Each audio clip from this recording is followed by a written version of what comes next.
Well, welcome everybody to our latest session of the Restoration of Cariele. This is session 15, I believe. As usual, to do a quick recap of what occurred last week, and then we'll jump into our session proper. So last week we picked up with the team being in the hamlet, and they were actually already in the midst, the very beginning of this battle between our player characters and the representatives of the guild. After this, let's say, negotiations went south, the events quickly turned to a fight, and the team was a bit split up here as we had 3 team members essentially on the south side of the map and then 3 team members more towards the mid-north side of the map, and both were fighting against different guild representatives. When the team was sort of broken up about this, they didn't have good visibility to each other to know really what was happening. So as the fight continued on, we had Bairn and Vin, and we had Blixel on the south side, who was getting, all of these guys were getting pretty wounded throughout the course of the combat. Eventually we had both Vin and Bairn drop to 0. We had Blixel also drop to 0 a little bit later than that, if my memory serves, or maybe about the same time as Bairn. But overall, the team was able to defeat the leader of these guild representatives, a man by the name of Pruitt, and was able to continue fighting his minions until eventually Serena, noticing all of the dead guild members around, and actually on her side, things weren't going too bad. Tavert and her were a really solid front and were holding up pretty well to all the attacks. And then Celine in the back was throwing out some magic, so she couldn't, only one guy really tried to hit her and didn't really have much luck at all in doing so. So the battle probably seemed to be going pretty well to the team on the north. But after seeing several of the guild members fall, including Pruitt, Serena then took a moment to essentially say, look around, we killed your leader, we killed these other people, we're going to kill you too, unless you run right now. And the guild members decided to take that deal, and they started taking off. So the 3 team members from the north made their way to the south to see how fared their other companions, found all 3 of them down on the ground.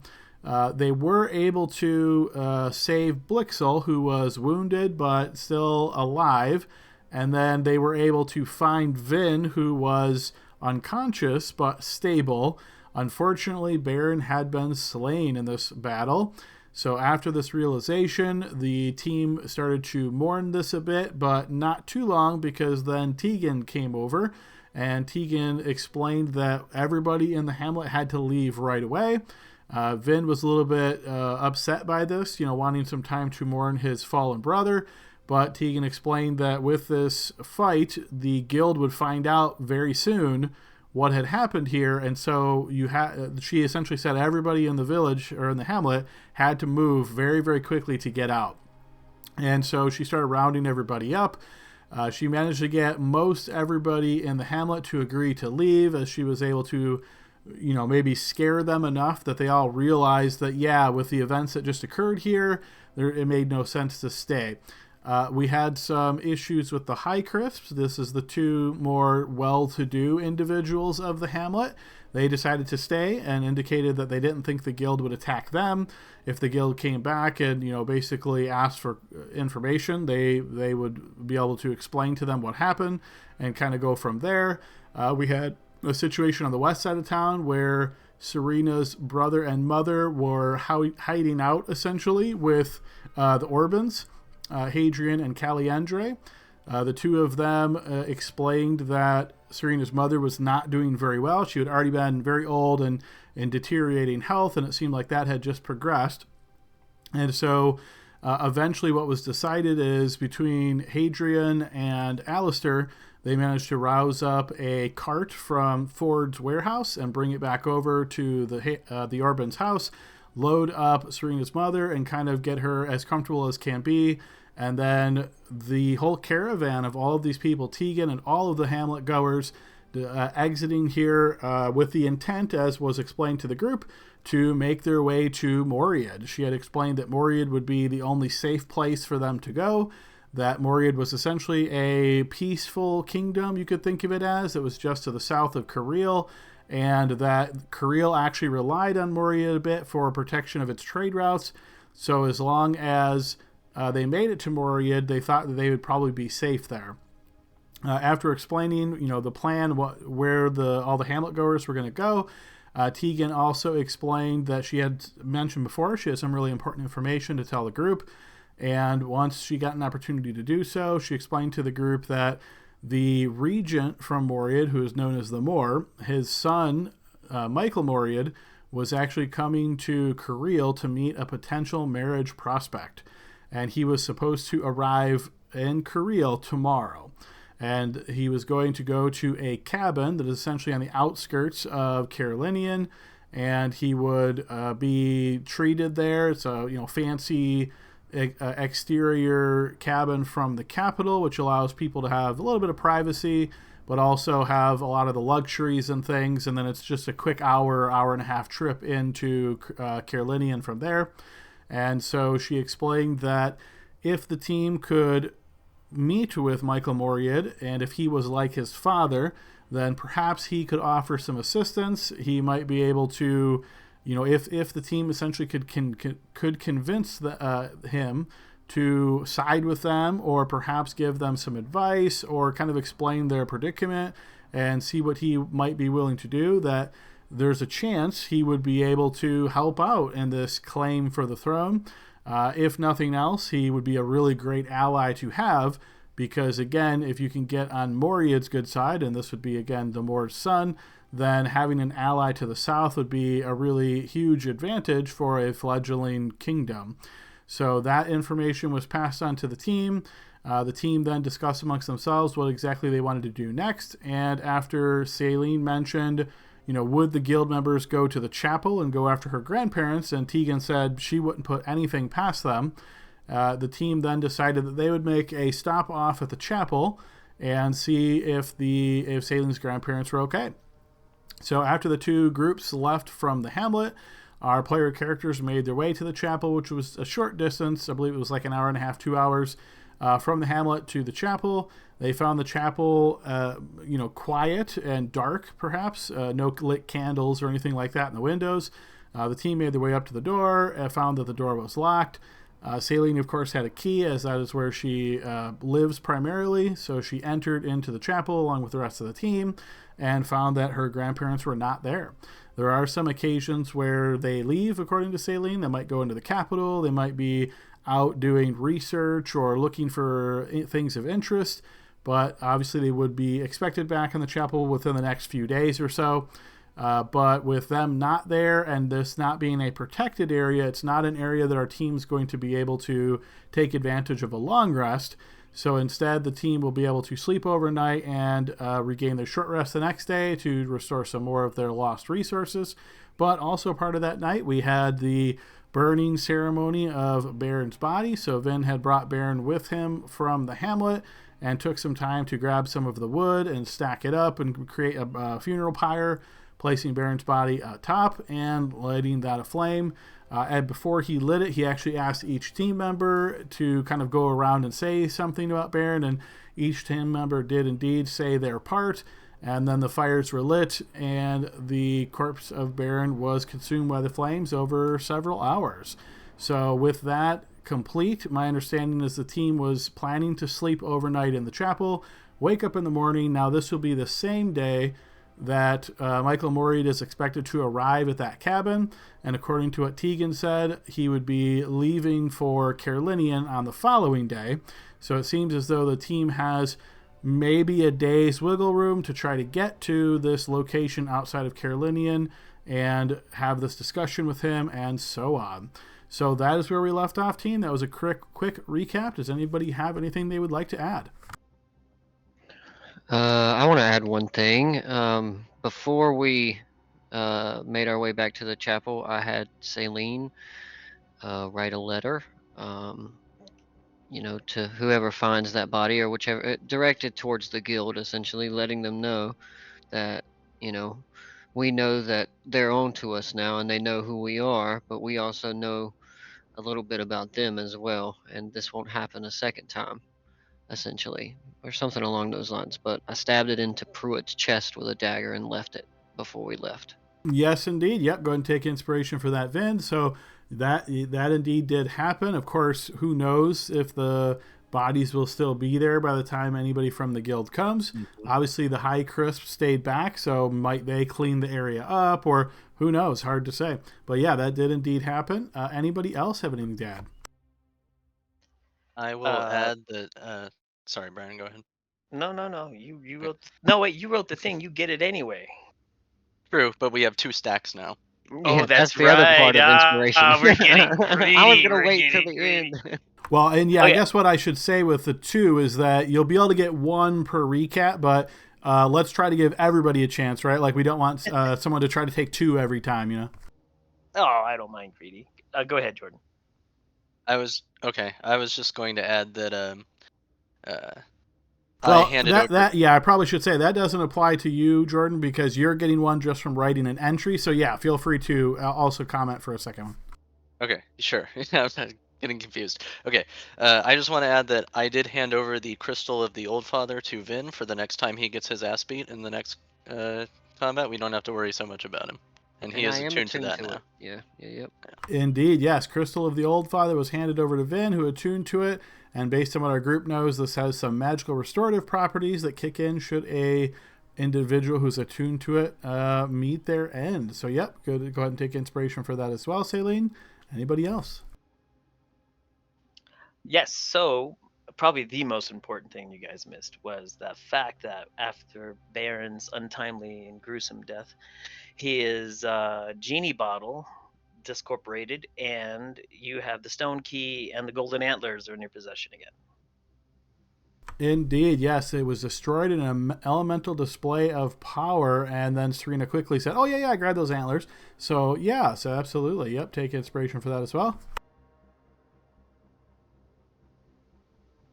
Okay, hearing nothing else, we will assume that is everything anybody wanted to add. Let's go ahead and deal out a card to everybody, give you a chance to look that over.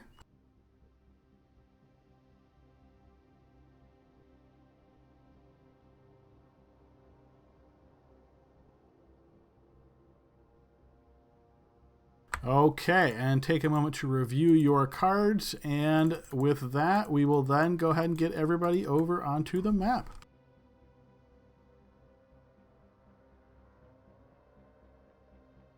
Or actually, you guys are already over on the map because that is where we leave things off these days. There So we go. yes, yeah, you guys have made your way to the chapel, and you are there. And again, I just wanted to confirm the burning of Baron's body obviously would take quite a bit of time, but you guys set that up late in the evening of the night. I'm presuming then you guys slept in the chapel. I seem to remember asking that. You guys said yeah.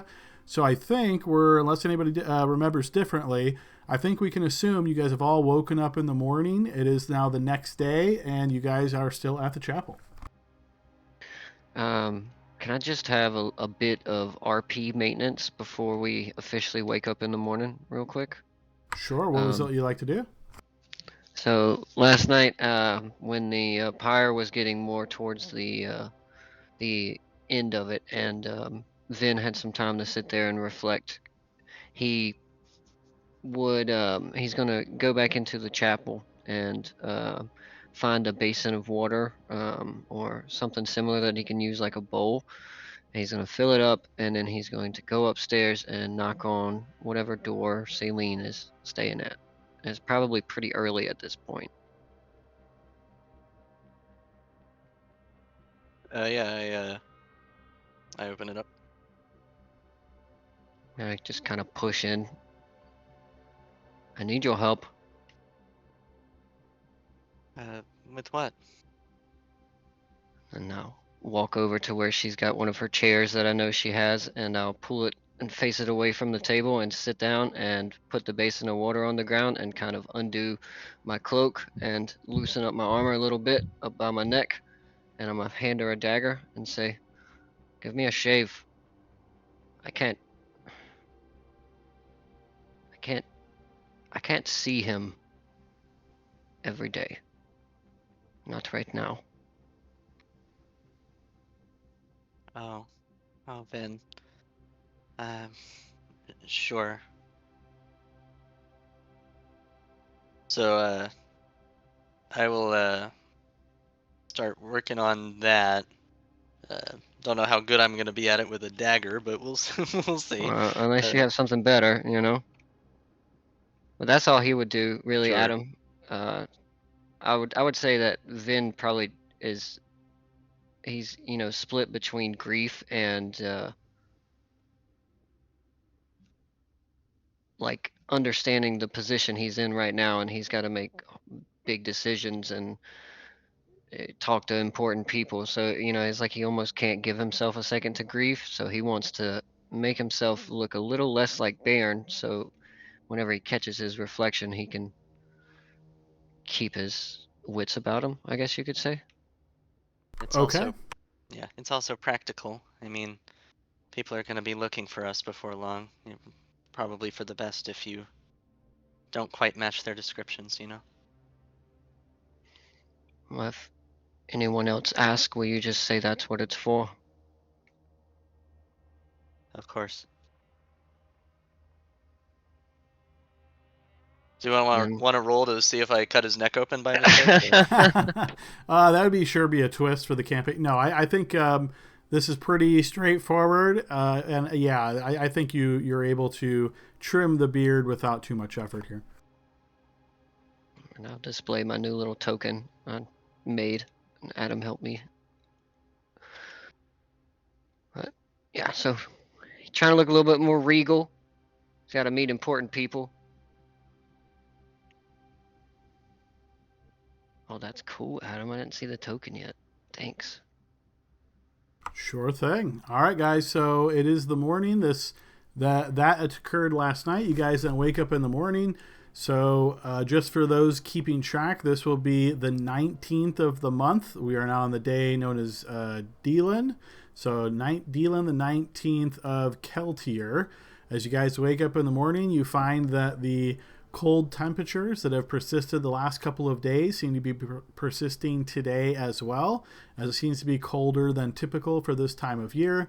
And the first person that steps outside will notice that there is a moderate wind that seems to be pushing around the area right now. So for those of you that are familiar with this, which would be most all of you because this happens fairly regularly, moderate wind has a chance of extinguishing candles or any unprotected flames. It is not so strong as to push you back or to affect things like ranged attacks or anything like that. But if you had just a torch or a candle or something, this wind certainly could put it out, and any kind of like cloud or gas effects, this could affect that as well. Frickin' windy today. All right, let's get into it. Bet you the Firth is cold today. How are you holding up, Plixel? You took a pretty bad hit last time. Yeah. Oh yeah, speaking of that, isn't Blixel down max hit points? Or shouldn't he be? Yes, he is. Could you remind me how much that is again? Because I don't think I marked it on my sheet last time. I feel like it was 18. 18. Let me see if I can. Yeah, it was a lot, right? Yeah, it was a big boy. Yeah. All right. I'll double check for it, but I'm pretty sure it was 18. Yeah. I watched the session 2 days ago. It's 18. All right, I will take that as gospel then. 18. Okay.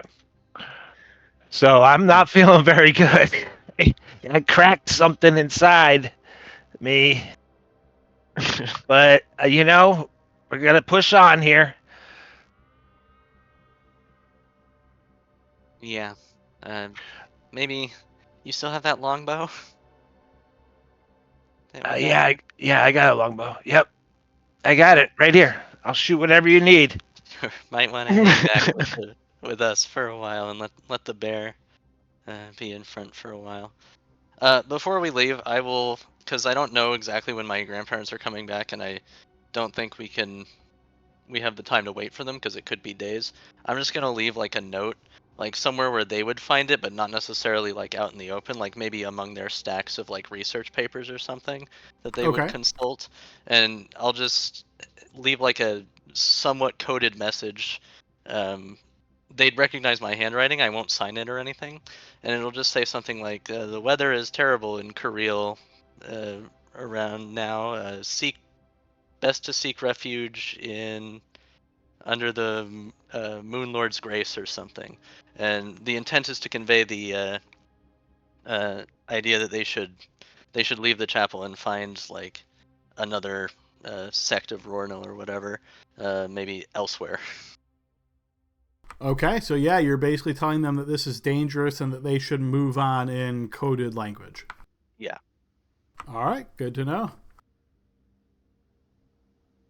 Hey, Adam, did you click the long rest? I don't think mine did. I sure didn't, because you did not qualify for a long rest. Oh, okay. All right. I thought you said the next morning or something like that. So okay. Yes, No, and as this a was- reminder, morning does not guarantee rest. So in order to qualify for a long rest in this campaign, it has to be a place that is guarded, that is protected, that you don't have to worry about your security at all. So being that this is just a chapel out in the middle of the woods, no, doesn't qualify as a long rest location. I forgot to mention that it's Cool. guarded by 24 automatons. That would change things a bit. But So our is short it- rests come back. The Yeah, next they do day, indeed. regardless, They do, right? yeah. So everybody's got 2 short rests again, unless you did something to negate that. So that wasn't a short rest. No, I think sleeping we rolled overnight. Yeah, if you used your short rest yesterday, which I believe most people did, you slept overnight. You didn't get any benefits from that sleep, but you do get the 2 short rests back. So you could, of course, spend a short rest if you wish. And also, don't forget, it was kind of slipped in there, but Blixel did his Song of Rest, and if you didn't add it, it's 4 extra hit points on top of whatever you did, if you did hit points.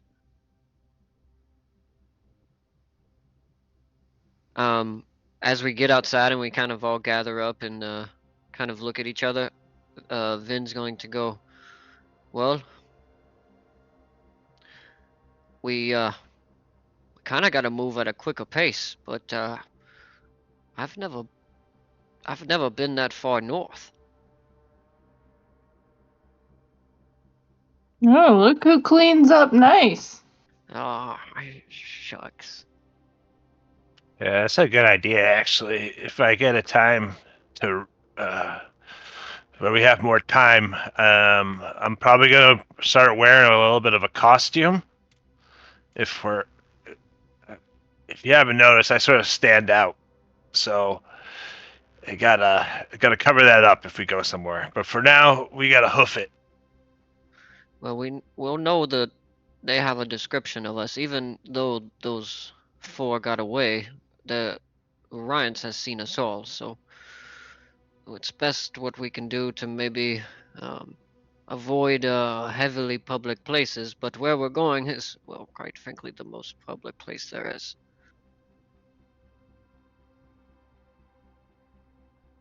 But I maybe think we can move faster than their word canned.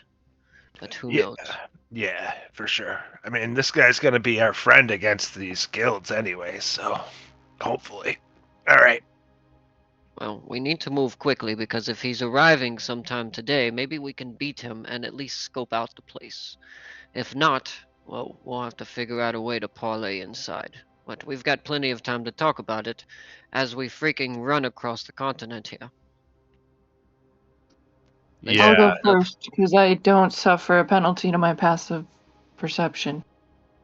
There's no like way to travel across the countryside like with horses, is there? Is it too foresty? No, you certainly could if you had access to horses. Okay. Keep that in mind. I break out before I was like, whoa, before we go, and I reach back onto the table and I had taken a few cups from inside and I lay one out for everybody and I pop open one of the cask of ale that I stole from the storehouse before I left and say a toast before we leave.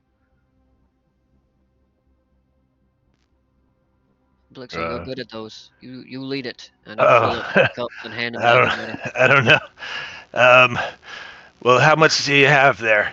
Can you pour some on this wound on my neck? I think it's getting infected.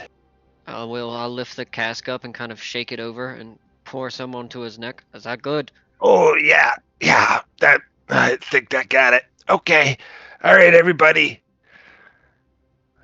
We know what we're fighting for. We know what we have to do. And we got to do it for Baron. And we got to do it for Vin. Because we know that what's happening right now with these guilds isn't right. And we got to change it. Well done. Oh, cheers. Huzzah. Here, here. Get the wind at your backs. And we run. Going. I like it. Keep going. And maybe Celine makes that little platform, and I'll sit on it for just a little bit while we run there.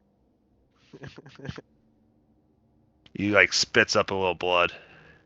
We got this, guys. Vin kind of shakes his head and downs his ale and turns to follow Serena out, and he looks over to see what Stinky's doing. I imagine Stinky is outside the perimeter of the chapel at the moment, kind of just out in the woods, leaning up against a tree. What a life he has. Where are you guys going? You're coming with, Stinky. Where to? North. Far north. Can you... I can't get this spot just below my shoulder. Which shoulder? Left. Left. This one, he waves his left front paw. Okay. I'll like lean up and kind of like trepidatiously, because this is the first time Stinky's ever let somebody touch him, and kind of give him like a knuckle scratch in the shoulder blade. Right there. He pushes back at you and you Holy fall over.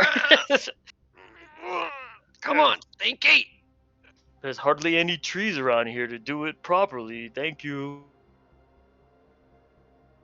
You try to keep up with Serena, yeah, she may need the eyes. Oh, that's the one with the... Big, tall one, red hair. Oh, okay. Got it. All right, so as you guys set off, you'll notice that Serena has posted a special ability of hers there.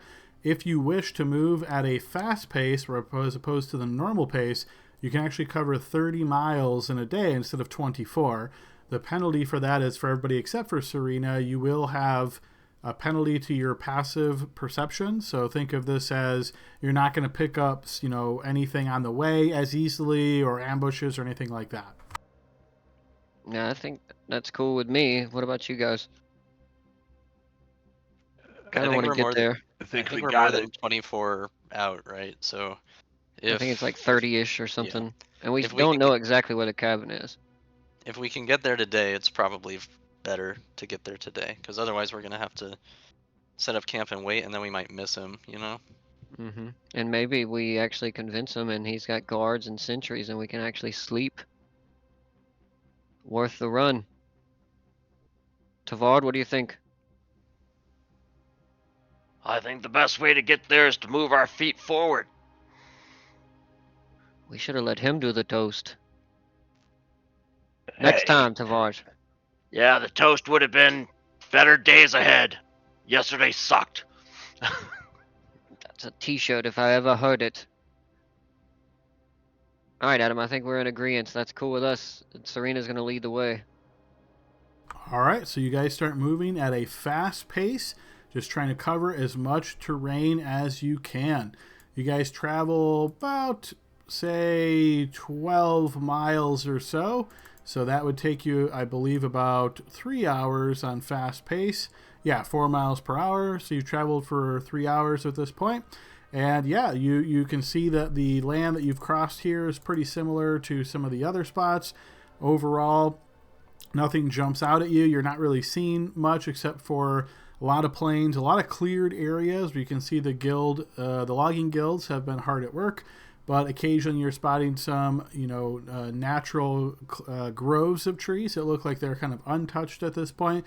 Some of them maybe stick out to you as you wonder, well, why did they not go into that grove, but they did this one? But you're not spending too much time on this because your mind's really set on moving forward. So you guys continue traveling even closer. You travel another, say, 12 miles. So about 6 hours total of travel at this point. And you guys are realizing just based on distances and so forth that you must be getting pretty close to the vicinity of this cabin. You guys then push on as best you can, knowing that Tegan explained to you that this cabin was southwest of Carolinian, and it's about another hour into your travel. So altogether, you can think that you guys, say you left at about 8 in the morning, and it's getting to be about 3 in the afternoon or so when you get to about this spot on the map here. And in the distance, you can see that against a backdrop where there is some cleared area, and then there's some area that has some more of the old growth kind of pines nearby it, you spot what looks to be a fairly well-built cabin in the distance. Whoa, At some point during the there it 7 is. hours of walking here, can we have discussed what we were, what our plan is? Like, are we just walking up and announcing that we're? I was Yeah. waiting for somebody to say something like that, but yeah, you guys are on the outskirts of the cabin now. You can feel free to discuss that. You have such long legs, Serena. God. Move Yeah, them. that was fun, guys. So what's our plan, Vin? Keep- Tegan said there was gonna be like a small detachment of guards posted here before his arrival. What are we doing? Are they Hang guild on. affiliated, do you think? I mean, Well, we're I supposed to know. be making friends with this guy, right? Yeah. Let's go over the facts. First fact, we know that there should be guards here, or if they're not here yet, they should be getting here soon. Second, Michael should be coming with some sort of contingency. I'd imagine, at least a small force. So we should be able to hear him coming, horses and such, maybe a carriage or something. Next, we know that he is quote unquote noble, and apparently my father, Steele, and his father were once on good terms. And after my father's death, that diminished. And this arranged marriage here is supposed to maybe tighten alliances, but we don't know what the guild's true intentions are, and I think we should let him know that. I mean, they pulled a coup d'etat without anyone from the outside really asking about it. So maybe if he could get some layer of truth, but that would require me to kind of tell him who I am. Yeah, I think this guy you have to. What Tegan said is right. This guy is gonna be one of your first allies. Maybe our most important one we ever have, to be honest. So it should be one of trust. I think sneaking in and waiting for him in the dark does not start off on a good foot. But how do we get inside and talk to him? That's the question. I think you have to be straightforward and ask to see him. I You don't want to get on the wrong side of it and have them think you're coming to attack or something like that.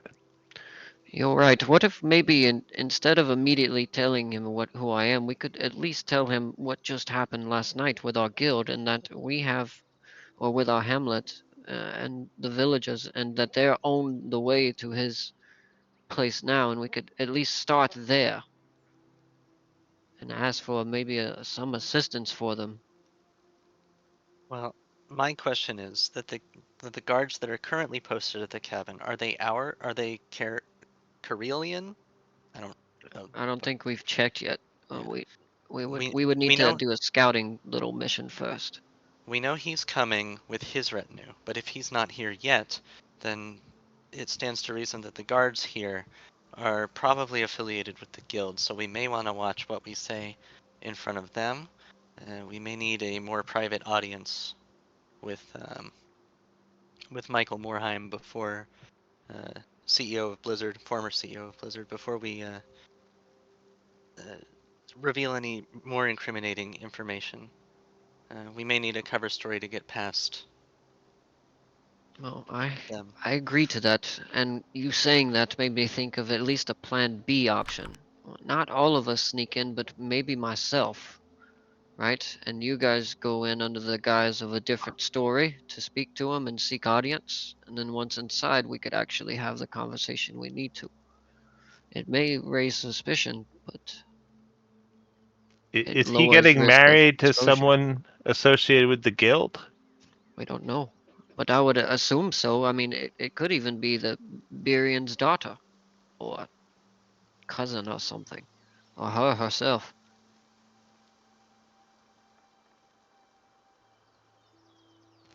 Well, why don't we spy on him a second, see if someone's there already?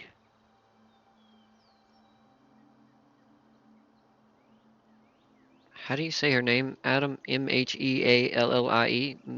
Mihili? Mihili? I've been pronouncing it Melee. Melee. Melee Birian, right? Birian is the pronunciation for the last one. Yes. Melee Birian. She is the guild leader of all 3 provinces. So, for them to, this is just me thinking out loud, for a proposed marriage, we don't necessarily know it, but I mean, I would assume if they're throwing a tournament in his honor and everything, and he's some noble son, because he's in my position in Moriad, essentially. His dad's still alive.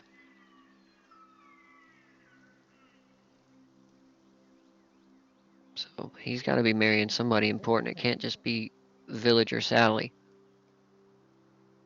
Yeah. Yeah. All right. So what do we do?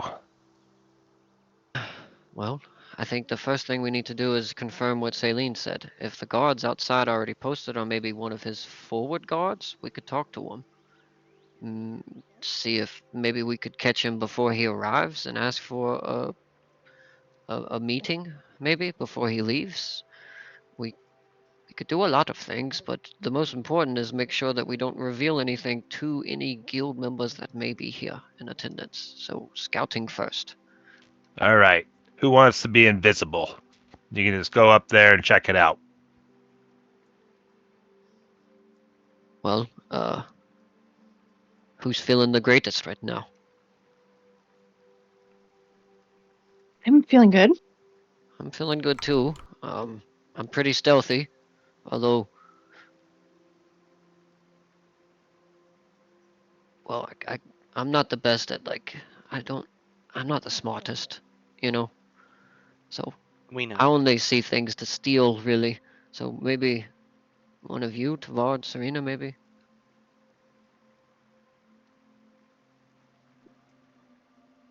Which one of you are sneakier? Even though invisible, you got to be quiet. Well, I'm pretty sneaky and everything. I just, I'm good to go. I can go. I can go do it. I don't know what to say to them and everything if anyone catches me, but I can just put on my great smile. That always wins hearts, doesn't it? Well, we're not talking to anyone yet. We just need to confirm if there's anyone there. I'm just If saying if I get caught, guards. that's all I'm saying. Yeah. The Well, what if you ifs. get The what caught, we'll ifs. have eyes on you. I've rolled dice before, and sometimes I'm not so lucky. +9 doesn't go so far when you roll a 1 or a 2. You know what I'm saying? If they ever make a class in D&D that's like an unlucky class where like you have to roll really poorly, that sounds like what you should pick, my dude. Did you And say as a +9? I have a +7. Oh, I'm not going. Never mind. As a All random right. side note, I'm updating myself a little bit on this pronunciation. It's Mieli Birion. Gotcha. Mieli. Call her Millie. I can go. I know what I'm looking for. I'm looking for the tabard, the tabard. Shit. What's it called? Tabard? Tabard. That's it. Sergeant Combs was wearing it. I'm sure they're all wearing some sort of representation of some sort, whether from Moriad or from Cariele. So I'll go check it out. I can do that. All right. Do you want to be invisible? Yeah, that'd be fine. But are you okay, magic wise?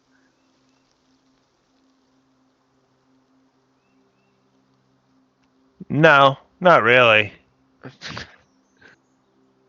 I think you'll be all right. I'm not okay in a lot of ways, but I can turn you invisible for an hour.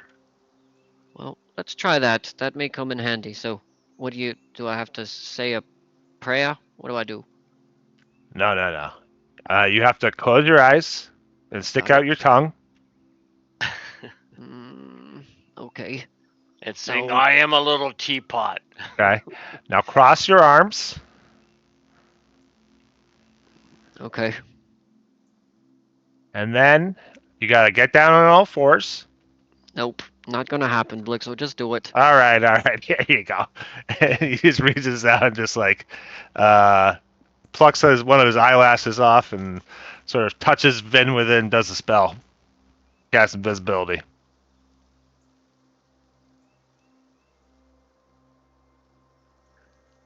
Did it Okay. work? Can you see me? Nope. Nice. I'm not even fooling with you. You're totally invisible. Yep, you disappeared, boss. All right. Well, Adam, I'm going to kind of slink off into the shadows, and I don't know how far away from the cabin we are, but I imagine we're a good little distance, and I'm going to, based on this picture here, I'm assuming that like the front door is like on this side coming in. It's actually on the back side. So this is like your approach angle in a sense. But yeah, the Okay. intention is you'd walk up that path to the west and then circle around, and then the door would be to the front. All right. Can I like maybe see if I can get up to this tree here and use it as like cover to see around? Obviously, before I get up there, I'm gonna make sure there's not like a patrol wrapping around it, but I'm gonna try to sneak my way up to this point so I can see if I can see anything, hear anything, notice anything. Sure. Yeah, go ahead and give me a blind check. Okie dokie. I'm trying to click my token, but it's not selecting, so maybe if I do this. And if I fail, can you let me know? Are you 'Cause I intending need. to use some kind of an ability if you fail? I was gonna use my inspiration if it was really bad. Fair enough. You aren't detected by anybody, so no, I won't call this a fail. You move closer, you get up to about, say, 20 feet before that tree. So again, notice how there's like a change in elevation here, right? So like Yeah, I this got kind of you. wraps around. So imagine you get to about here-ish along the path, and you hear as you step, you're invisible, you step a spot, you hear the sound of a bell. It almost sounds like a chime starts ringing off. Set off an alarm. Uh, okay, so I recognize that, and I'm going to take 10 quick paces back and then look down at my hands. Did it temper my invisibility? Nope, you're still invisible, but you do, as you take some steps back, you start to see that there is some movement nearby the cottage, and you can see a man steps out from the front, so the area that you can't really see on this map, and he comes around the bend with two soldiers in tow. This man is not dressed like a soldier at all, however. In fact, he has a very odd disposition about him. He is wearing all black. You see black tunic, black trousers, a black sash that hangs down in his front, an obsidian black belt buckle, a black cape, raven black hair, black eyebrows, and a black necklace, all in black as he strides from the front there. I know you're describing, but before, I don't want your description to end up me being stared down while he's got detect magic on his eyes. So I'm going to find a rock or something along this little crevice against the wall where even though I know I'm invisible, I want full cover and I want to be able to press back while they investigate that alarm. Sure, yep. So as you spot him, you quickly try to drop into cover. So you don't get a really good look at the soldiers at that point. But okay. Yeah, you can hear the sounds of movement, I would say, even though you can't see anything. I'm going to wait until I hear the sounds of footsteps receding or going back up the path before I move again. Or any voices, obviously, but I won't move until I hear footsteps going away from me. Okay, so it takes about a minute or so before the footsteps come very close to you. And as they do, you hear the voice from above on this little hill-like area to the west of the building. This man speaks, and he says, I don't see anything nearby, though it was here that it should have. Get everybody. Circle this area. Somebody is around. Circle everything until you find something. I don't want anything slipping through. And you hear from his side, yes, sir, we will do this immediately. All right. Once it starts receding, I'm going to make my way back to my crew. All right, you hear the sound of footsteps receding, so you make your way back. Go ahead and throw me another blind check, please. Okie dokie. I mean, I'm obviously being as careful as possible, and I'll move at a super slow pace if it helps in any way. And yeah. Unfortunately, can't declare that after I've asked for the roll, but go ahead and make your roll. Well, and then I'll inspire my roll, just for safety. Okay. Yeah, so as you step away from these rocks, you see that the trio that came, the two soldiers, are no longer standing there. The man in black is still standing on this hill, and as you're backing away, you see his eyes scanning back and forth. They pass right over you, seemingly not seeing you as you are invisible, but you notice he is looking in this vicinity, and he's got his head cocked as though he's listening carefully. Got it. All right. I'm going to a plan immediately formulates in my mind, and I kind of smile, but no one can see it because I'm invisible. And I turn and I like kind of get down as low as I can in a crouch, and I'm moving as cautiously as I can, tracing my footsteps back. And as I am, I want to kind of brush over them with my hand a little invisibly to kind of cover my steps as I'm retreating back to my camp. And yes, I can click the token now, Adam. All right, good deal. Yes, you are able to make it back to your team without any further issue. And still invisibly, I'm going to kind of I'm going to silently, or not silently, but as quietly as possible, and go, shh, no one say anything too loud. Shh, shh. And I'm going to kind of put my hand on Tavard's shoulder and kind of pat it so he knows I'm standing. Here. That's just me. Oh, So who's me? Just listen. We don't have time. I got maybe 20 feet away from the cabin, and I triggered some kind of silent alarm. It seemed like, well, not silent, but invisible, and the bells and chimes started going off. I noticed a couple of soldiers, couldn't make out much from them because I hid, but also I saw some man. He's dressed in all black. He looks kind of depressed, to be honest with you, but that's not for me to say. But he definitely is the leader of this contingency of soldiers, and he wants everyone to fan out. So somebody's coming. I don't think they're here yet because he said I don't want anything slipping through. But they should be coming up to search soon, so maybe we should scoot back further. And this isn't the guy we're supposed to meet. I don't think so. He didn't. I mean, he was wearing all black. I mean, unless Moriad's colors. And I'm looking at Celine. She can't see me. Celine. I can't see her. Yeah, What? go ahead. Do you know Moriad's colors? Maybe? I don't know. You can give me a history check. You've read 972 books. Of course you know their colors. Come on. Well, I have fucked up harder or easier rolls before. So don't ask me about that dagger. But also, isn't he supposed to meet someone? We don't know their colors, so, I mean, just kind of makes sense that we're meeting some people that have guards. You I don't seem think to he's recall. meeting anyone.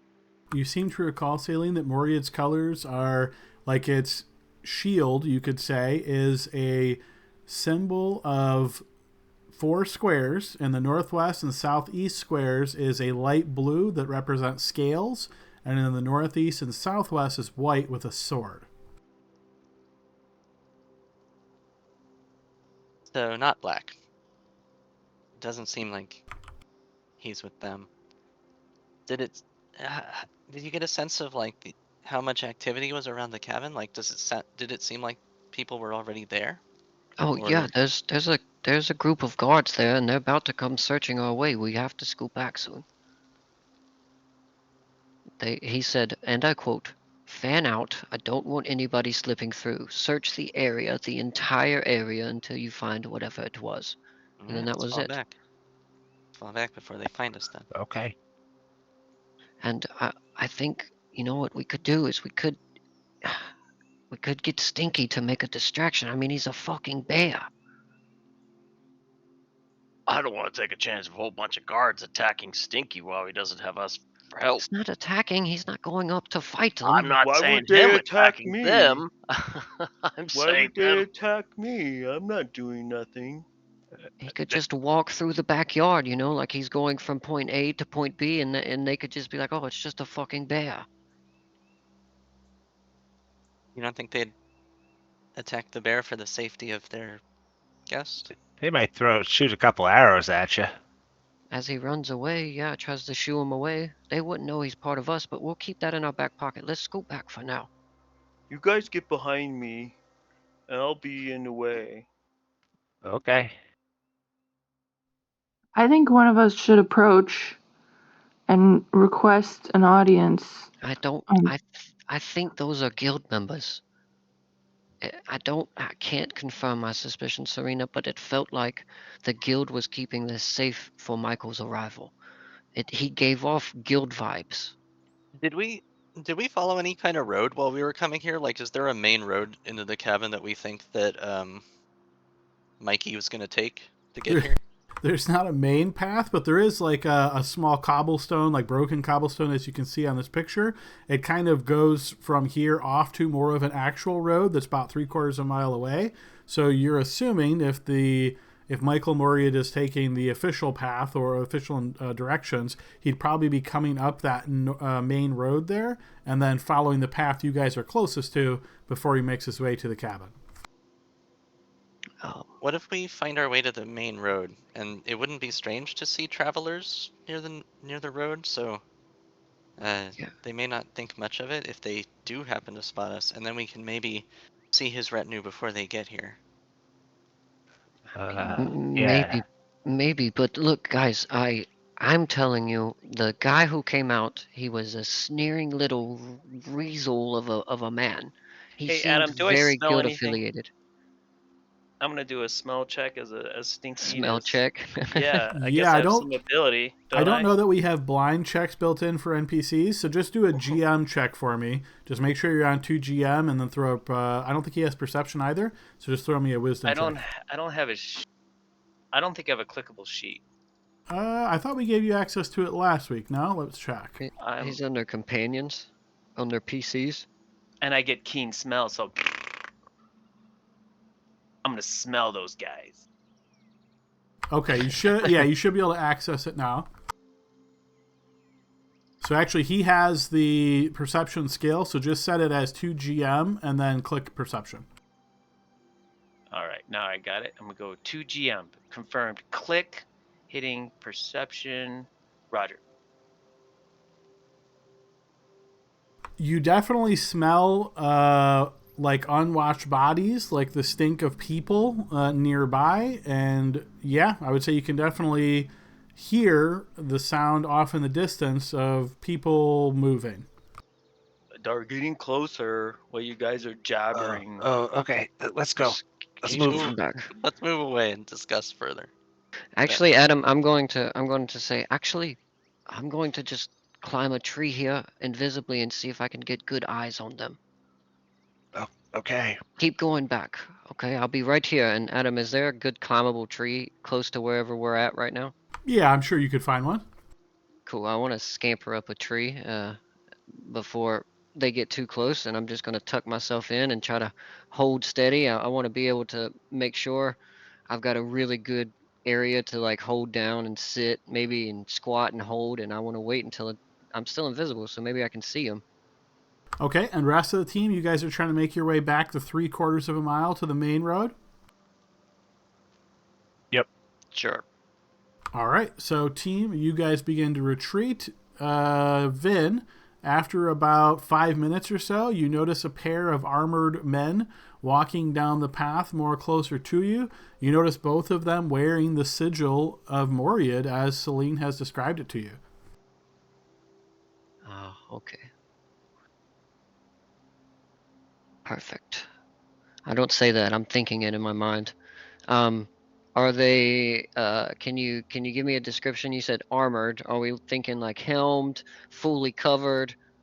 Nope, no. These guys look like more. You could think of them as, if you had to pick a word when you see them, more like rangers. So think of this Gotcha. as like heavy leather armor, long cloaks. They do have the Moriad tabard on, but they have this like woodsman appearance to them as they're making their way down. Their hands are on swords at their side. The swords are sheathed though, and you can see it's more like they're expecting perhaps that there is trouble, and they have this very keen-eyed look about them as they're scanning all around and looking to see what they can see. Does Stinky see him? Stinky, I assume, went back with the group, right? Back towards the main road?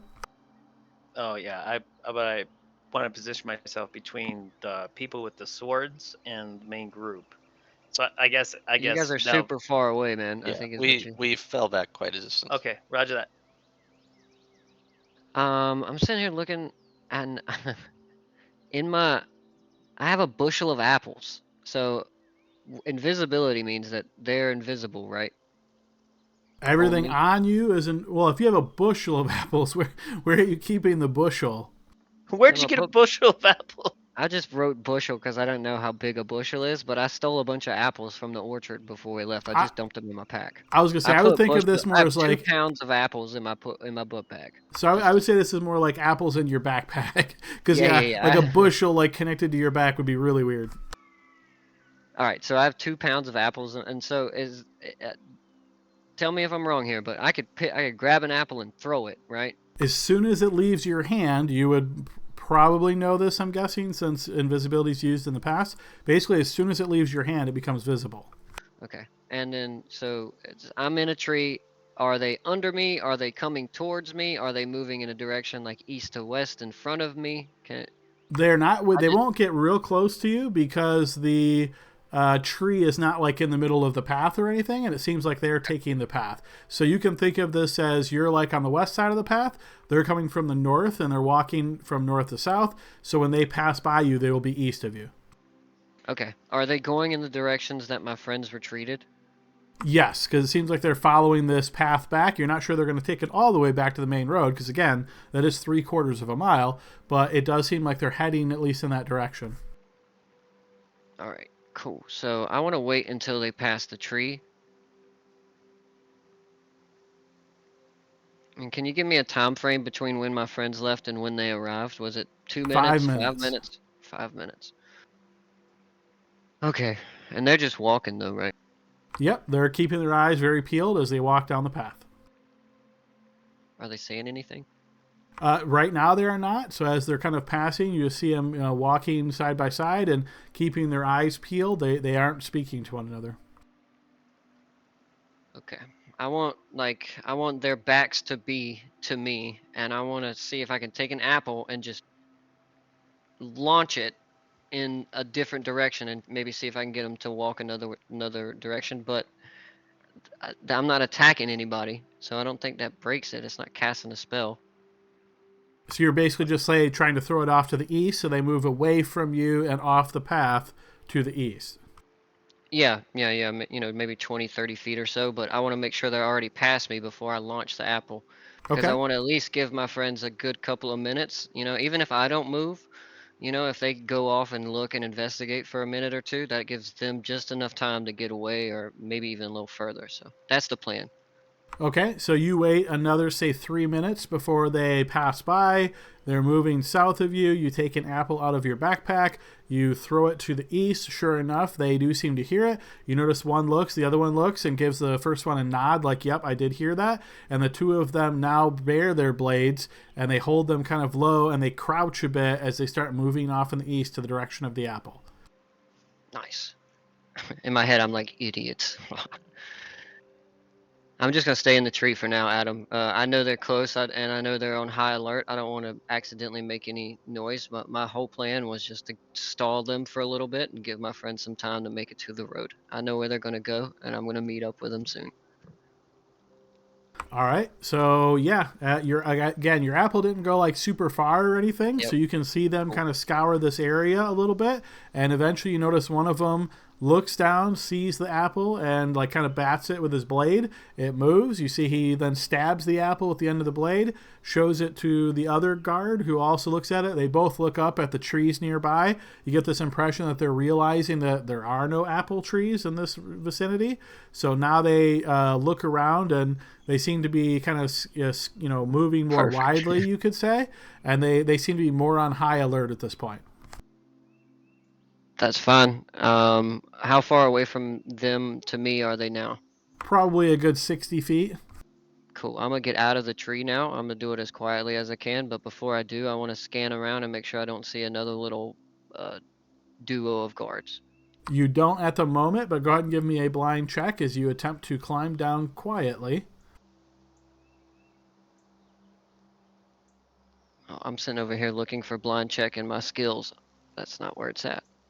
All right, you manage to climb down this tree, and as best you can tell, not making any real noise.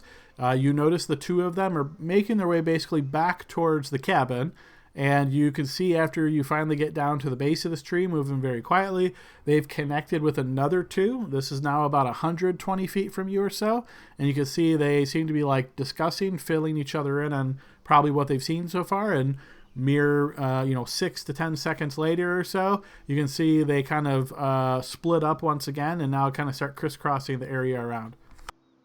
Are they coming back towards the cabin, or are they continuing to go away from the cabin? Two of them seem to be coming more in your direction now. As you can see, they were pointing over the spot they found the apple, and you get the impression they're going to basically circle everything nearby there where somebody might have been able to throw an apple from. Perfect. So I'm just trying to align me. Can you align me in the direction that my friends went? I'm still at the base of the tree, so I remember they went off southeast overall. So the path goes south and then turns east back to the main path. Perfect. Okay, so I'm going to take a wide loop around the two that are coming to me and try to go in between the two sets of guards and make my way to the party. So kind of like that, Yep. and see if I can catch up with my friends. Yeah, so you have no problem doing that because they're a distance away from you. So as they start approaching, you just start making your way southeast. You don't have to loop between the guards because they're actually both away from you at this point. So cool. Yeah, you just make your way down the path and out in that direction. And yeah, I would say, team, you guys are making the 3/4 mile trek back to the main road. So it takes you a good close to 45 minutes or so to do just that. And I would say about 5 or 10 minutes after that, you don't see, or actually, yeah, you would, because by that time, invisibility would be up. So within, a few minutes on either side of that. So Vin, yeah, your invisibility would falter, and you would be approaching the group as you guys are all at the main road now. I like to stumble as I see my feet for the first time in a while. Oh shit! Hey, You guys. made it. So the guards are actually from Moria. They're wearing the colors you said, Celine. They're armored like rangers, leather armor or so. I mean, they carry swords. I'm sure they have some kind of ranged weapon, but they seemed organized. They crisscrossed, and I had distracted them with an apple for a little bit to buy you guys some time, but they seem like pretty good soldiers, to be honest. Well, that's a good thing, isn't it? These are the people we're looking for. Yeah. Do And they do they have like men in black priests or something? Maybe. I mean, but that could be the guild affiliate. You know what I mean? Because it's the guild's cabin. They're allowing him to stay. I would assume he might be working for the guild, but we don't know for sure. I mean, seeing those tabards made me think less so of it, but not for sure. I mean, he holds a good position of power over these soldiers, at least. Is there any way the news of what happened in our hamlet could have beaten us here? I mean, it only happened last night, and the 4 that escaped, you said they were pretty much beat to shit, right? They would have need to rest. Yeah? It would have been hard for them to make it back to Rendale, but if Ryance is particularly paranoid, he may have acted before, depending on how long Sure. it took them to get back. But while we were there, we didn't see any kind of magic users. I mean, at least none we knew about. right? So they can't send it magically. They would have to send it physically, like we delivered the message from Darwin to him. So if any message is being gathered, I would assume it would be now-ish. So we may have beat the message to the cabin, is what I'm saying. But that doesn't. I mean, the prince is arriving. They have a security force. That makes sense. Yeah. I don't think this has anything to do with us. Honestly, we're crashing the party here. That's Well, true. I guess their security could explain why they're acting this way. It is a bit strange that they said. What did you say they said? That nothing slips past? That's strange verbiage. I could be at risk of assassination at any point. I mean, I am. If you set off an alarm, maybe they're just saying they want to find out who set off the alarm. It makes sense. It could be just harmless. Not harmless, but you get what I mean. Not as tricky as we think. I mean, But we don't.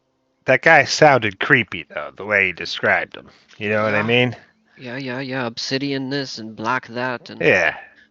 but Like he's trying hard for something. who knows? But he couldn't see me.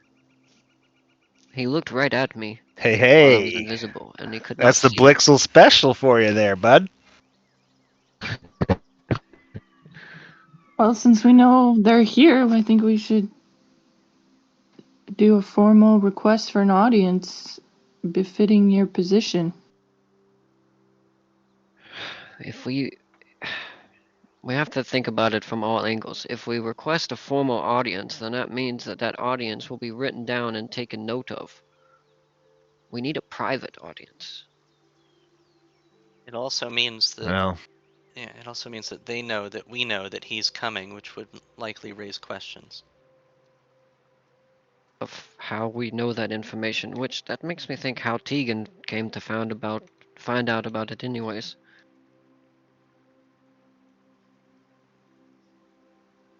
I'm not convinced that the main guy is here already. I Yeah, don't think so.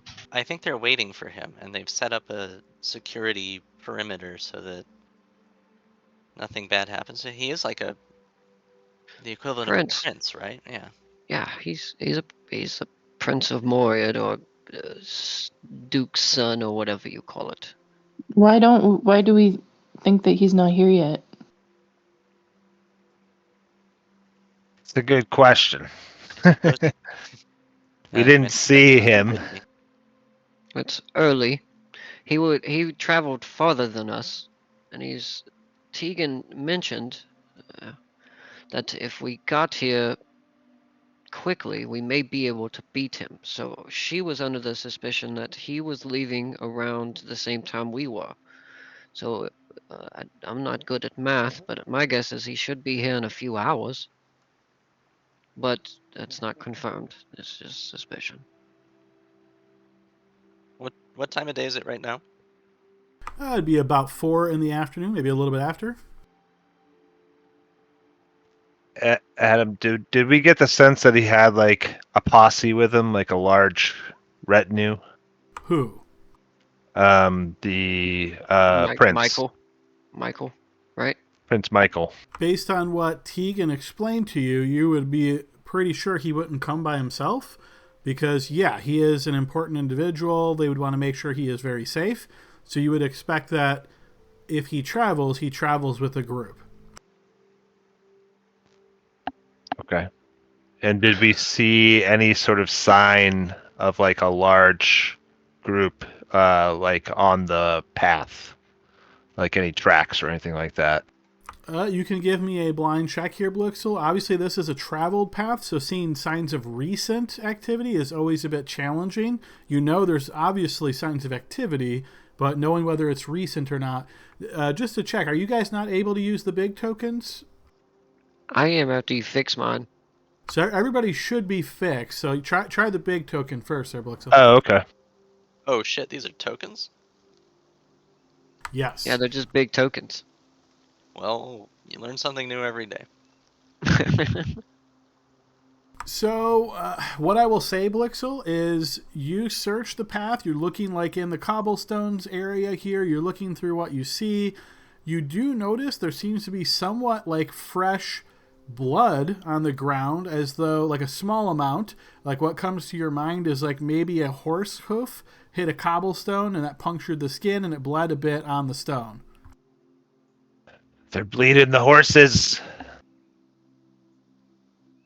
No, And it we have just looks like a horse came through here recently. there's two possibilities. He could be here now already, and this could be his posse that we saw. Or this could be the forward group securing it, making sure it is okay before he arrives, and he is arriving with a second group here soon. I would assume those are two possibilities. Or it's the guild members dressed up like those guys. Yeah, they killed them all. Now they're just waiting for him. Stinky smart. What, guys? Don't look at me like that. I have ideas too. Yeah, your idea makes it kind of scary, though. Well, you never know. People are crazy out there. But I guess it doesn't hurt for us to just wait like an hour or two, see if he shows up, and then if not, we go back, right? Or if he's already there, we don't really lose anything, and if he's not there, we might see him before he gets there. Yeah. Okay, well, now let's talk about what the hell we say. I mean, if we're going to request a meeting or audience, do we do so privately, maybe? Or maybe a couple of you go ahead and try to gain the audience before everyone comes, maybe? I think splitting up has historically worked out badly for us. But showing up 5 deep would not be. It doesn't. Their numbers would essentially dwindle. And any kind of advantage that they would have for numbers, right? So you have to think about it from a tactical angle of defending a house. There's 5 I of us mean, coming that's just down also the good road. for us, you know. I agree. But we agreed that he's a big ally and could be, so we have to do this right. And I think if we appeal to his good nature that these guild members came to our hamlet, tied our family members to the palisade, interrogated them, left them out in the storm, and now is threatening to kill them, come back after killing my brother. And then we tell him the truth about what happened before tonight. And think about it this way. If he makes a deal with these people, and they did what they did to my father to gain power, what would they do to his? Right? We already know they're seeking further lands. What's her name from the Yellowstone Tavern? What was it, Yellowstone? What was it called? Goblet. Yellow Goblet. You remember the vampire lady, but not a vampire lady? What was her name? Sign? Sign? Stein. Yeah, I'm still not convinced. She said the guild had purchased the parcels of land on opposite sides of her family's farm and pressured her family to sell. When they didn't, they died. Are they directly at the hand of the guild? That's not confirmed, of course, but guess who has that land now? And if their reach has gone that far north, what do you think it would do if it could get in between Hey, Elavine? don't waste all this on us.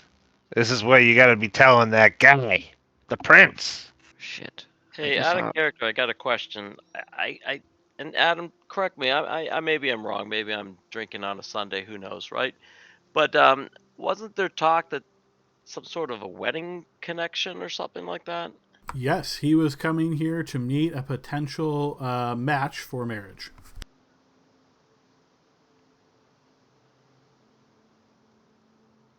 So they're supposed to be at the cabin as well. Yeah, I don't Tegan think. did not say that. Tegan explained to you that he was coming here and he would be at the cabin the day before. On the following day, he was going into Carolinian proper for a tournament in his honor.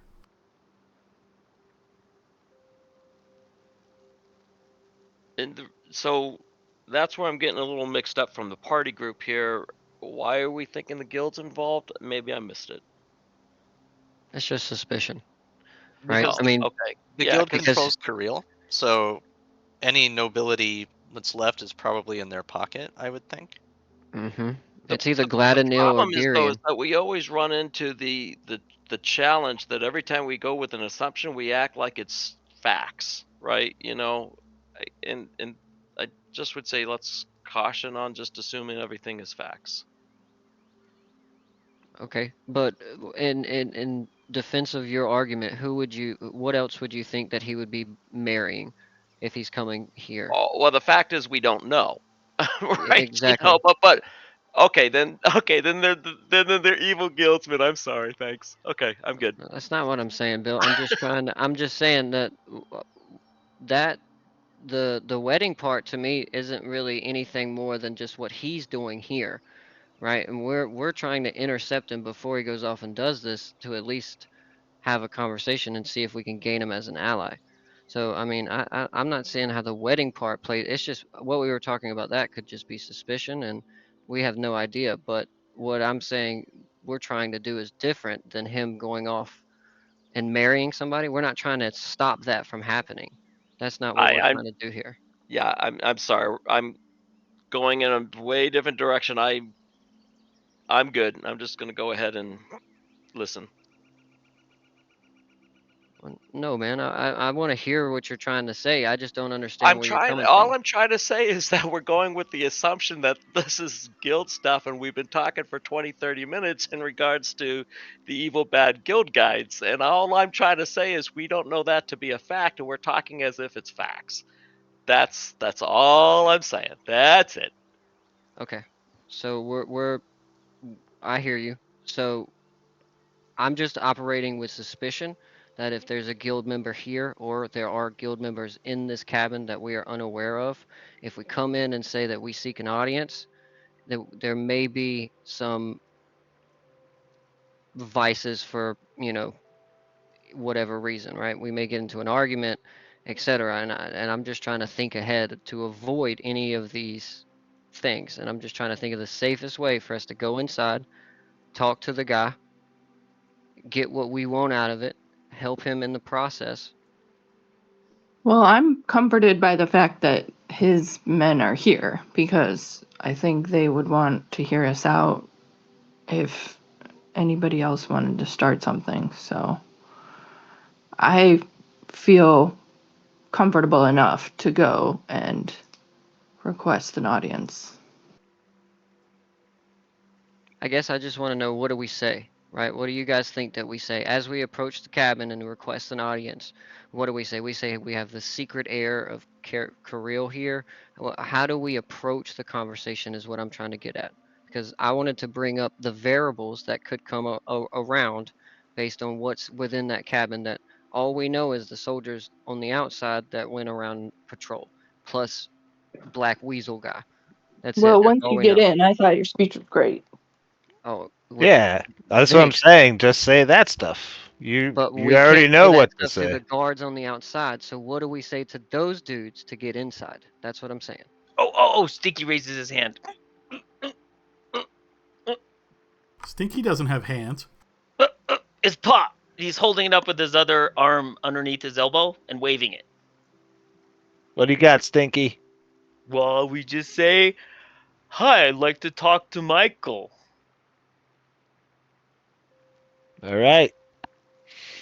So, I knew it. Nailed it. And I look at the uh, redhead. I mean, I would just All say right, you're doing you fine. desire an audience. That Tegan sent you. Perhaps there's some reason she knows about this. So,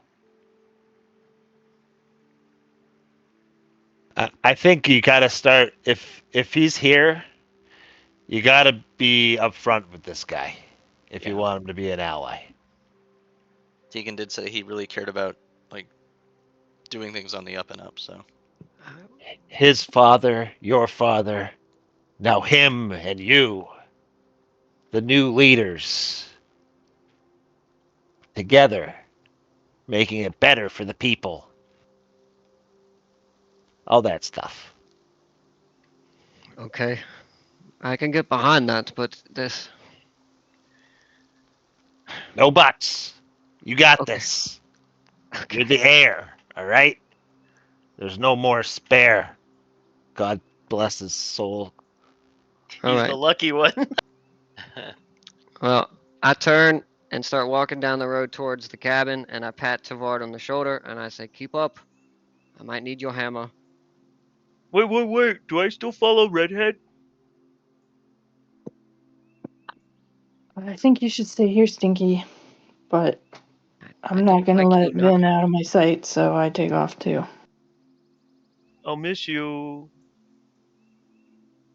Stinky, watch for surprises. You know, the kind that could hurt us. And if you see anything, well, uh, act. Not and don't hurt anybody. Don't eat anyone.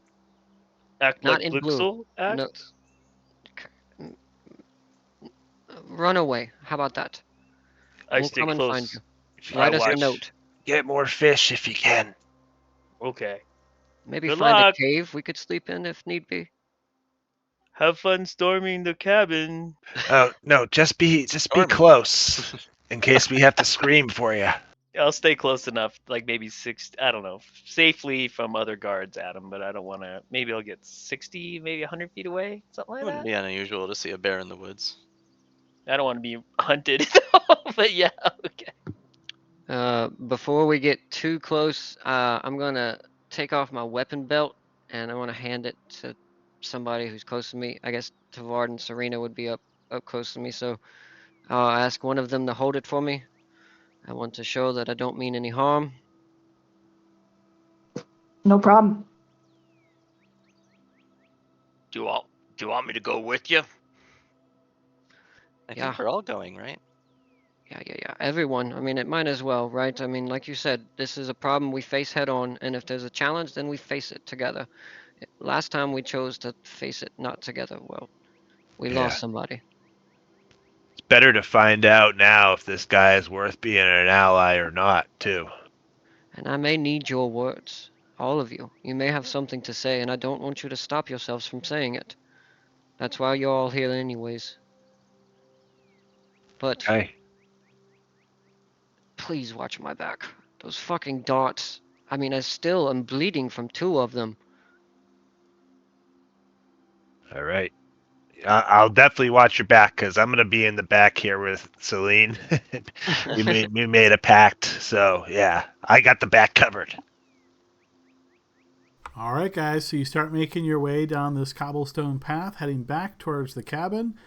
It is, probably like 4:30ish or so after this conversation and decision that you guys make. You get about 15 minutes down the path as you're walking this way when you notice off to the side of the path there is a armored man who looks similar to one that you spotted before, Vin. You see he kind of pops around this little bunch of like rocks and outcropping and stuff. And you see he looks up at you. Where are you all headed? I'm gonna put my hands like by my hips and kind of brush my cloak back so he sees I'm not carrying anything. Well, we need an audience with who's inside. Oh, is that so? And who is inside?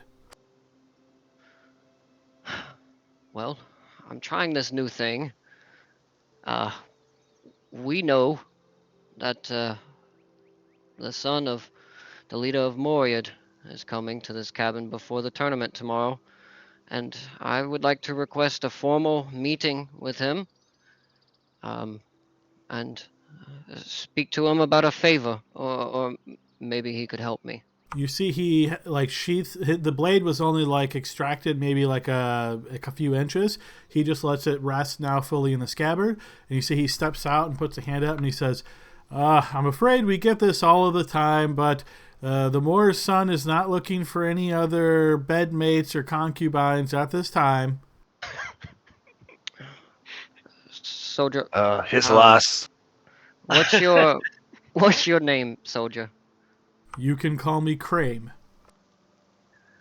Crane. I'm going to tell you my name, Crane, because I'm going to go inside and I'm going to tell the person inside my name. How much do you know about this place you're in, Cariele? You see he sighs. Oh my goodness. So just try to summarize what it is. If you're not a fanboy, just tell me what it is, high level, that you want from him, and I'll see what I can do. My father once ruled a place that his father is aware of. He is dead now, and I'm wanting to ask his help in finding my father's killer. He would want Nobleman to and hear about seeking this. for vengeance. Okay, got it. That's good enough. Good enough. Just wait here.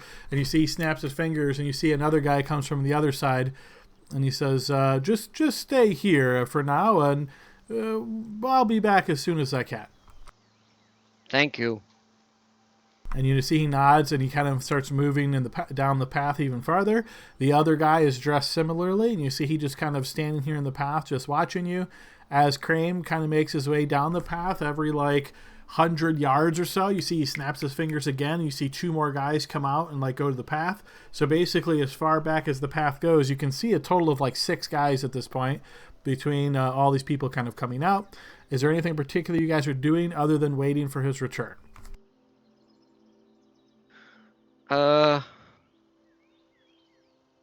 Serena gives Vin a thumbs up and says, "Great job." Thanks. Yeah. They may still say, you were pretty vague. Awesome. Yeah. I didn't know what to say. We didn't talk about that part. Just say you have a matter of utmost importance to the realm at hand. I mean, I That's said even his more father vague. knew my father, and so he may want to help me. But I mean, how am I supposed to tell him who my father really is? You know what I mean? And I don't really need vengeance as much as I want answers. And it just all came out. I thought you did a great job. It's pretty good. B plus. I'm gonna You didn't pop stab him in the back. We told you to stay back, Stinky. Oh, sorry. So about 20 minutes after this guy has left, you hear a loud whistle, and then another one, and it sounds like the whistles are getting closer. And then the one guy who's standing closest to you, though he's about 30 feet away, you see he turns, hears the whistle, looks towards you, and says, "Follow." All of us, or just me? So Oh. You can all come. Follow. nice. Don't make him talk more than he has to. I got it. So you guys are moving down this path, which you've already been on before, but basically you keep hitting these almost like little checkpoints. So you realize that it would take the first guy probably about 40 minutes or so to get from where you were back to the cabin. So basically what they're doing here, the impression you get, is they're letting you move ahead, but not as far as that guy, and then whistling and basically sending this communication down back this way. It seems like a really intricate way of long-range communication. Obviously, the communication's very limited, but it seems like it's kind of working. So this goes on for the next 20 minutes or so as you're hitting these little checkpoints, and as you realize you're getting fairly close to the cabin now, you notice Crane comes back down the path. You see him kind of turn a bend, and he just motions with his finger for you guys to approach. As you do so, he says, "Michael said he would be happy to speak with you. Follow me." Thanks, Crane. And how many guards do we pass along this way? Probably a dozen or so at this point. Okay. All right, and as you guys follow him up the path and you get to the spot where you can actually see on screen now, you see he walks up and the path bends here. You notice more guards and more guards. So all together now you've probably seen 20, 25, something like that. He takes you around to the front and opens this door. You find that this cabin is very luxurious accommodations inside. So as you're stepping through the threshold, think of this as really fancy looking sedan chairs. You notice the wood itself is this real rich dark cherry kind of wood. There's just this air of sort of elegance in the area.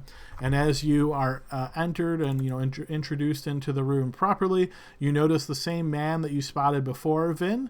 You see he gets up from his seated position on the sedan and he steps forward and he reaches forward a hand and he says, "Region, and you are?" Vin. Nice to meet you. He inclines his head as he shakes his head to move his luxurious black locks out of the way. And then you see he flexes with his hand a little bit. He says, and you wish to speak with Michael? Yes. I do. If With- that's okay. With the door closed behind you, you see there's like 6 guards in here now. He says, yes, that is more than fine, but as an advisor to the Moor, I must ask, what is the nature of this meeting? Michael will, of course, meet with you, but I have to ascertain that there's no threats to him or to any of the staff here. Oh, no. Our fathers were allies. And unfortunately, my father died when I was very young. You see, as you're saying this, you get the impression he's really not listening to you. He's eyeing each of your companions. He's looking at weapons in hand. He's scanning bodies. And as your voice kind of trails off a little bit, so you realize he's really not even paying attention, he nods as, yes, and we'll need to have any weapons and spell components, arcane focuses, holy symbols, all of those kind of things set right over here on the table. I already gave my weapon belt to my companion here, but here, I'll leave my pack and my short bow and quiver here. Guys, Yeah, sure. You're gonna keep good care of it, all right? You see he turns and looks towards you, and his eyes actually flash almost like he's seeing you for the first time. My, what a delightful specimen. Yes, we will keep quite good care of it. What does that mean? You just have quite a great bearing upon you. It's like the skies opened up and the moonlight darkness shine upon you. Oh, yeah. Okay, well, catch you later, Region. I've always said that about him too. And you see he smiles as he looks towards you, and he gives you like an agreeing nod. Is anybody not setting all of their stuff down on this table? is he like? Does it seem like we're about to get pat checked at him? Because I always keep a dagger in my boot. It's in my bio. You can see it now. No one's like hovering about you. Like there's guards in this room, probably 6, but they're kind of standing against the walls, kind of deal. So you don't see anybody like getting ready to do that. So you wouldn't assume so. All right. Well, so what I'll do is I'll take the dagger out of my boot, but the crystal of the old father. You said it's like the size of a softball, right? Yeah, about the size of a grapefruit, I believe I said. Yeah. So that's still like on like a pack on my side. And then I have like my coin purse, but that's like all I've got. So I'll take the dagger out of my boot and I'll kind of stab it into the table, and say, "Oh, almost forgot about that one." What And you about your notice apples? as you do that, you see he looks at you and he pulls the dagger out. This is fine wood. Do take care. You see he lays it down gently. And I'll put down my the warhammer, and of course, my grandpappy's favorite warhammer. Oh, his favorite axe. He loved this quarterstaff, and he likes the darts too. Here you go. And you see his eyes now look over towards to you, Tavern. He has this little bit of perplexed look on his face. A Mercaladan dwarf here in Cariele. Why, the surprises are unending. I am sure you have quite an interesting tale, perhaps for another time. Yep. Ben, you gotta leave your apples. Don't. They're in my bag. The bag's on the table. Oh, okay.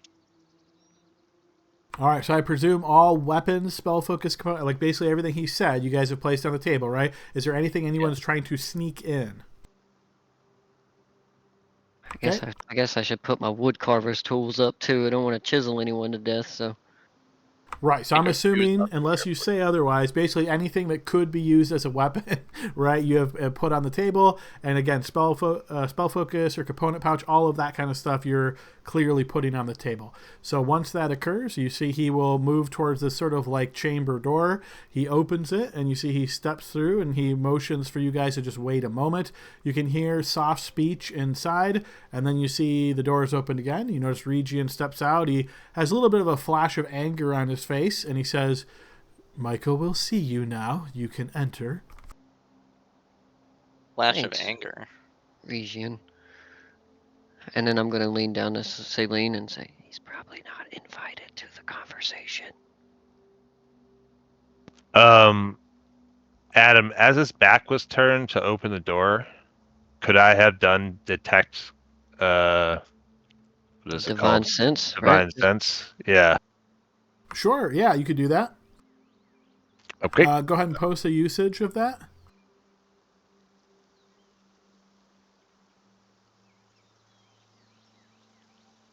You do not detect any of those types within 60 feet, not behind total cover. I bet this guy wishes he was one of those things. He probably tells girls he is.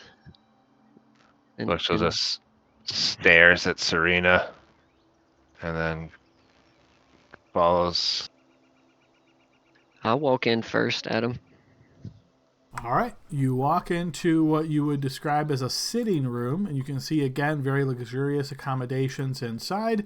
You notice that there are two people actually in this room. The one that is sitting straight across from you and who stands up and sort of gives you a full smile as he sees you all, and he says, "Greetings, I am Michael. Welcome." I'm going to walk up and extend my arm to shake his hand. And he takes your whole hand pretty heartily and gives you a really tight shake with a lot of strength behind it, you can feel. Yeah. I smile and I say, "Oh, great handshake. I'm Vjorven. You can just call me Vin, sir." "It is good to meet you, Vin. Have a seat. And your companions, please come on in." Sitting across on another sedan is another gentleman. And Brian, would you like to describe what, and I didn't get a pronunciation from you, is it Dion? It's Dian. Dion, okay. Would you like to describe what Dion looks like? Yeah, so Dian is that guy. He's maybe 6 feet tall. His eyes are a little more amber in his hue, but you don't really notice right away. You have to kind of focus if you ever get lucky enough to make eye contact with this handsome guy. He's got thick flowing hair, and at parts it almost looks like a mane of hair sometimes. It's very thick, shoulder length. He's in what do you call hide armor, and sort of centered in the at the front of the hide armor. Yeah, there's also like lion fur that seems, maybe you not even know what it is because there's no lions around here, but he's got like lion fur on his shoulders, but in the middle he's got like a little crest of a lion that seems to be a symbol of some sort as he sits there. Am I sitting at him? Yes, sitting on a sedan. Oh, yeah. You will see him leaning forward towards Michael, and as you walk in, he just looks up and just looks at Michael in anticipation of something urgent. All right, and as Michael motions for each of you to take a seat on the many comfortable different chairs around here, and then you see he nods towards the doorway, and you see Regian standing there, and he says, "We are fine, Regian, you can close the door."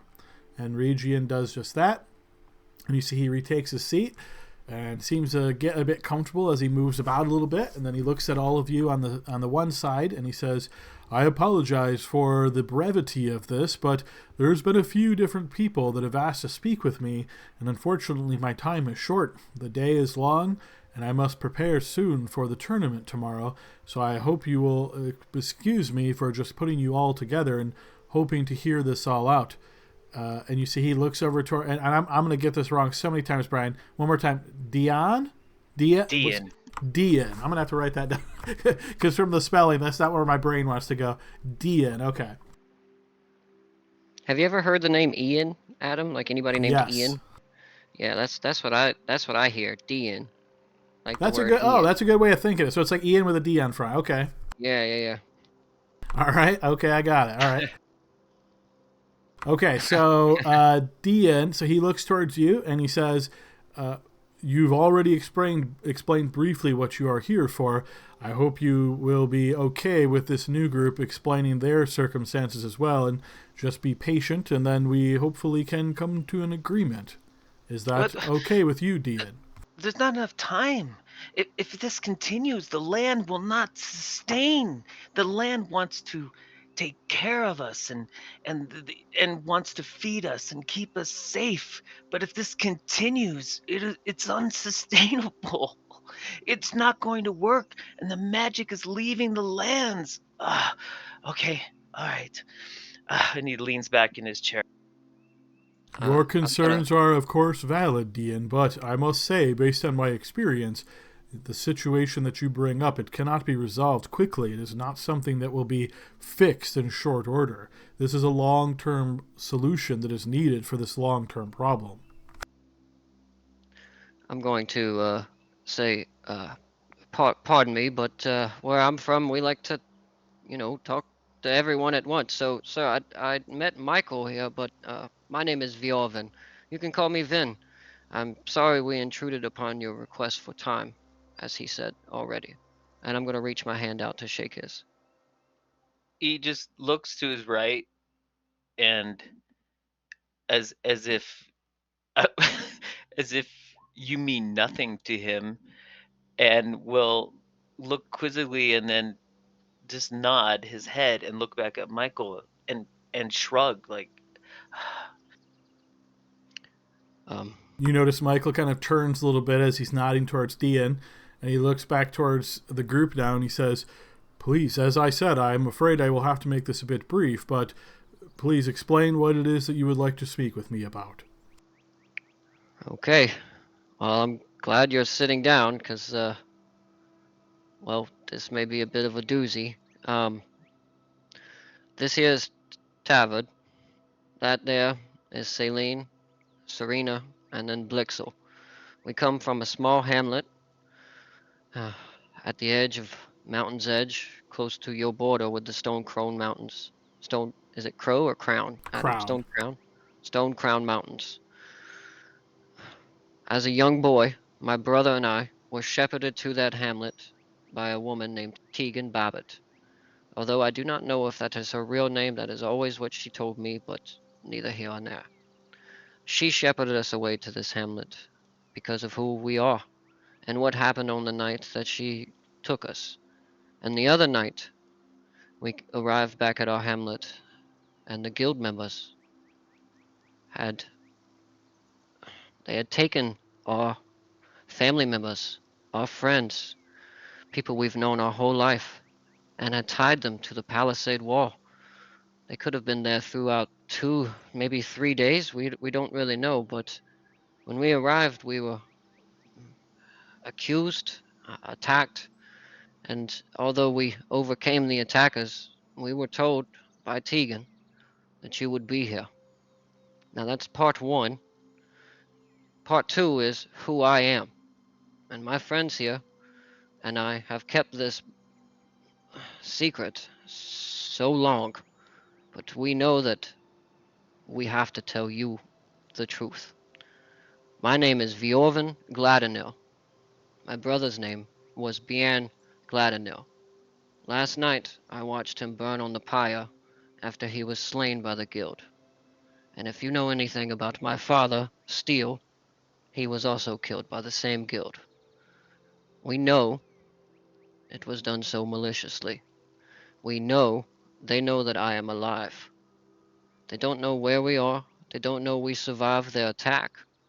But we do know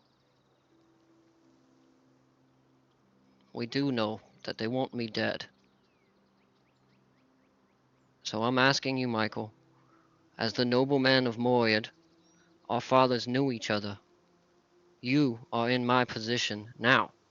Currently, we share the same regency. However, I have been stripped of mine, and all relations Cariele and Moriad has suffered since the death of my father. The guild has extended their reach far north, even killing people that we've known just for the slightest hint that they may be sabotaging, corruptive, they may know a secret about them. They do not care. They're like a pack of wolves, and they are extending their arm. And we know that you're here for some kind of proposed marriage, and we do not intend to stop that or anything, but we need you to know what is going on here before you don't make it out or you don't agree to them. They betrayed my father. Imagine what they could do to yours or you. As you say this, you notice he kind of chuckles a bit. I am sorry. I don't mean to minimize what it is that you are struggling with, but the guild here are a problem, but they have no power in Moriad.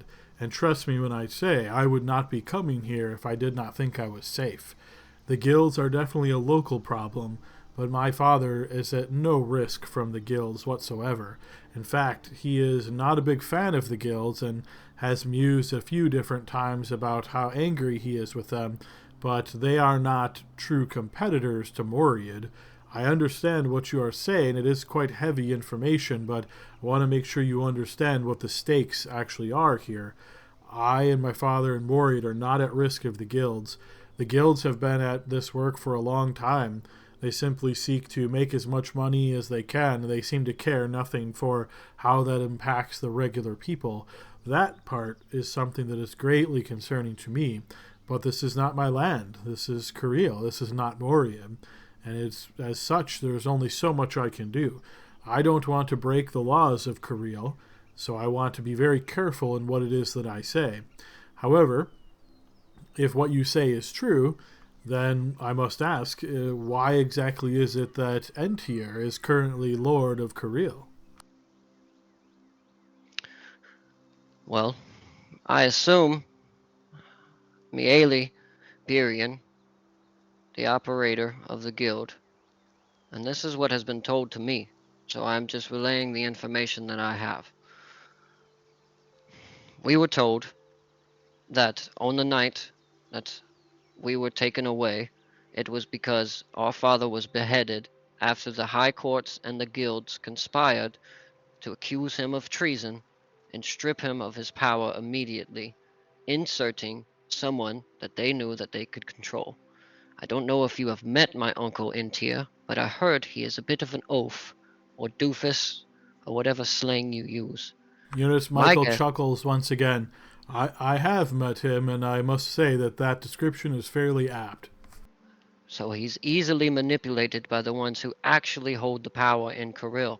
I understand that you said that they are not a threat to you, and I am so thankful.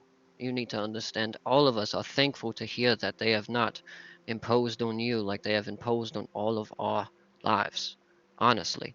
And I hear when you say you want to be clear with me. I understand what you're saying, and I take it to heart. But like you said, this is not your land. You don't have power here. This is my land, sir. My Maybe parents. in name, but you have no power here either.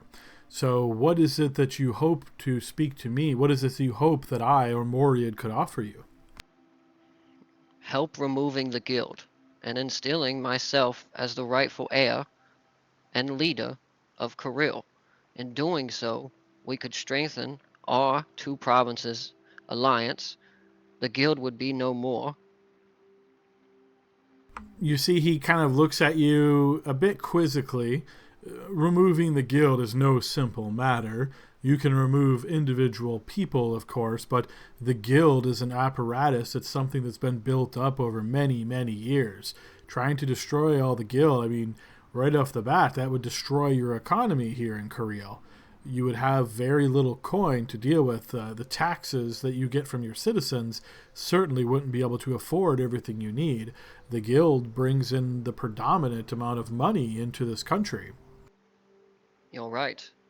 And although I am new to politics, I have a lot to learn from you and your father, which is why I think an alliance between us would be strong. Although Like I said, I am new to this, so I have brought my friends here. Please They bear all with have. me there, Vin. I apologize, but an alliance between us would be strong. You don't really have anything to offer. I don't mean to say that rudely. I simply mean you are not a ruler. You wish to be, and you might even have a very good claim to have one, but you are not now. So essentially, it sounds like what you are asking is for us to take your side, fight on your behalf to try to overthrow Entier, which would, of course, also put us at odds with the guilds. You basically are asking us to go to war for you to try to give you the throne of Cariele? I'm asking for your help in finding out if my mother is still alive, why they killed my father, stripping the people of power that got it illegally and are doing everything in their power to control the people of this country. I know what you say when you say go to war and fight, and it could be long and grueling, and maybe there are alternate solutions, and I'm open to trying them. But, like my friend across the table there said, what they are doing now is not sustainable in any way. If you've traveled any further north, then you have seen the miles, the acreage of stripped trees, of stumps. You I'm I know, gonna am get. familiar, yes. I'm gonna interrupt. Michael, is what he's saying is true? It, is he just is he crazy or is he in is he the rightful king of Cariele? What? That is yet to be ascertained. Based on what he is saying, much of the information lines up with what I know and what I've spoken with my father about. But of course, proving somebody's identity is more difficult than just a conversation. Nonetheless, it seems as though there is not. I mean, I can certainly tell you some things that might help you. I can try to give you advice and so forth. But I don't know that there's much that I can really do as far as officially. Officially, Moriad and Cariele are obviously separate domains, and my father makes all of the decisions for Moriad. I could tell him what I have learned here and see what his thoughts on the matter are, but I must tell you that my father's mind is mostly pointed to defense. He defends the lands of Moriad and everybody within it. He lets people live their lives as they see fit. Going to war to try to claim Cariele is certainly not something he would be interested in. As far as your uncle, I have met him on more than one occasion. In fact, this woman I'm coming here to meet is someone he recommended. I don't believe that there will be much that comes of this, but nonetheless, it seemed to be a good enough excuse to get me out of the capital and travel a bit. It's been quite an interesting journey so far. I'm interested to see what much has changed in Carolinian since last I was there. But to be completely honest with you, the last time I spoke with your uncle, I got the impression that as long as he had enough coin and comforts and everything he needed as far as his living, he doesn't really care much about being the ruler of Cariele. It might be something as simple as buying him off if that's really what you're interested in. But nonetheless, even if you could somehow do that or even just speak with him and come to some terms, you would still have to deal with the guilds. Realistically, your only way of doing what you hope to do is to make an agreement with the guilds. Meet with Miele Bierion and strike up an agreement with her. As long as you don't interfere with her, she might support your claim. It's hard to say. If this is something you believe that she is evil and you want to try to replace her, then trying to replace her seems like the better angle to approach than trying to destroy all of the guilds in your land. That would just only hurt you in the long run. But again, this is all just hearsay and me speaking. Officially, Moriad and Cariele are on friendly terms, and while we don't necessarily agree with everything that happens up here, we also are not going to agitate to try to change things one way or the other. okay. I'm thankful you said that you would speak to your father for me. I know that he and my father were great friends, or at least not enemies, I guess you could say. And honestly, I'm thankful that you gave us time for an audience and you spoke with us and the information. I will take it with me and think of it, but what I said to you today is true, and I can tell you now that if you tell anyone from the guild that you met me, well, they're scared. They're threatened by me for some reason. I think that they may be more evil than you may know, or may have been led to believe or seen yourself. But when I tell you that they had tied people to palisade walls and they have drowned people with stones tied to their feet, I am not telling you a fib. They are ruthless. When they want someone gone, they will be gone. I believe Careful. you. I have heard some tales such as this in the past. There is actually a term that we've heard in Moriad known as guild justice. Essentially, what that means is that laws don't apply, the guild can do what it wishes. As I said, that is something that I'm not fond of. I look very strongly down upon that, but it is not my nation. I will tell you what, maybe there is one thing I can do for you, as long as you promise to be on your best behavior. Why don't you and your friends here join me when I travel to the capital tomorrow? You can be my guests at the tournament in my honor.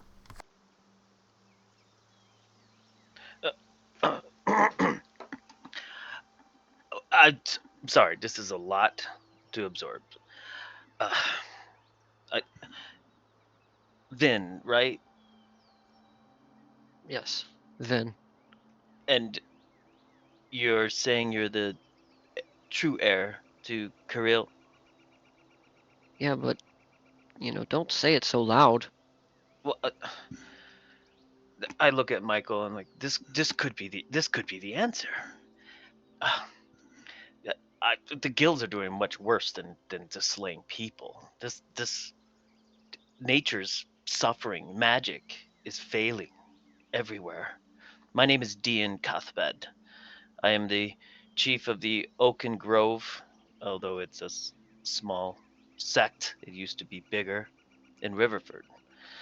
The guilds have stripped the land of its worth and power and ability to maintain good and order. And it's, I don't know why they are cutting down so many trees. For what? Just gold? But the guilds need to go.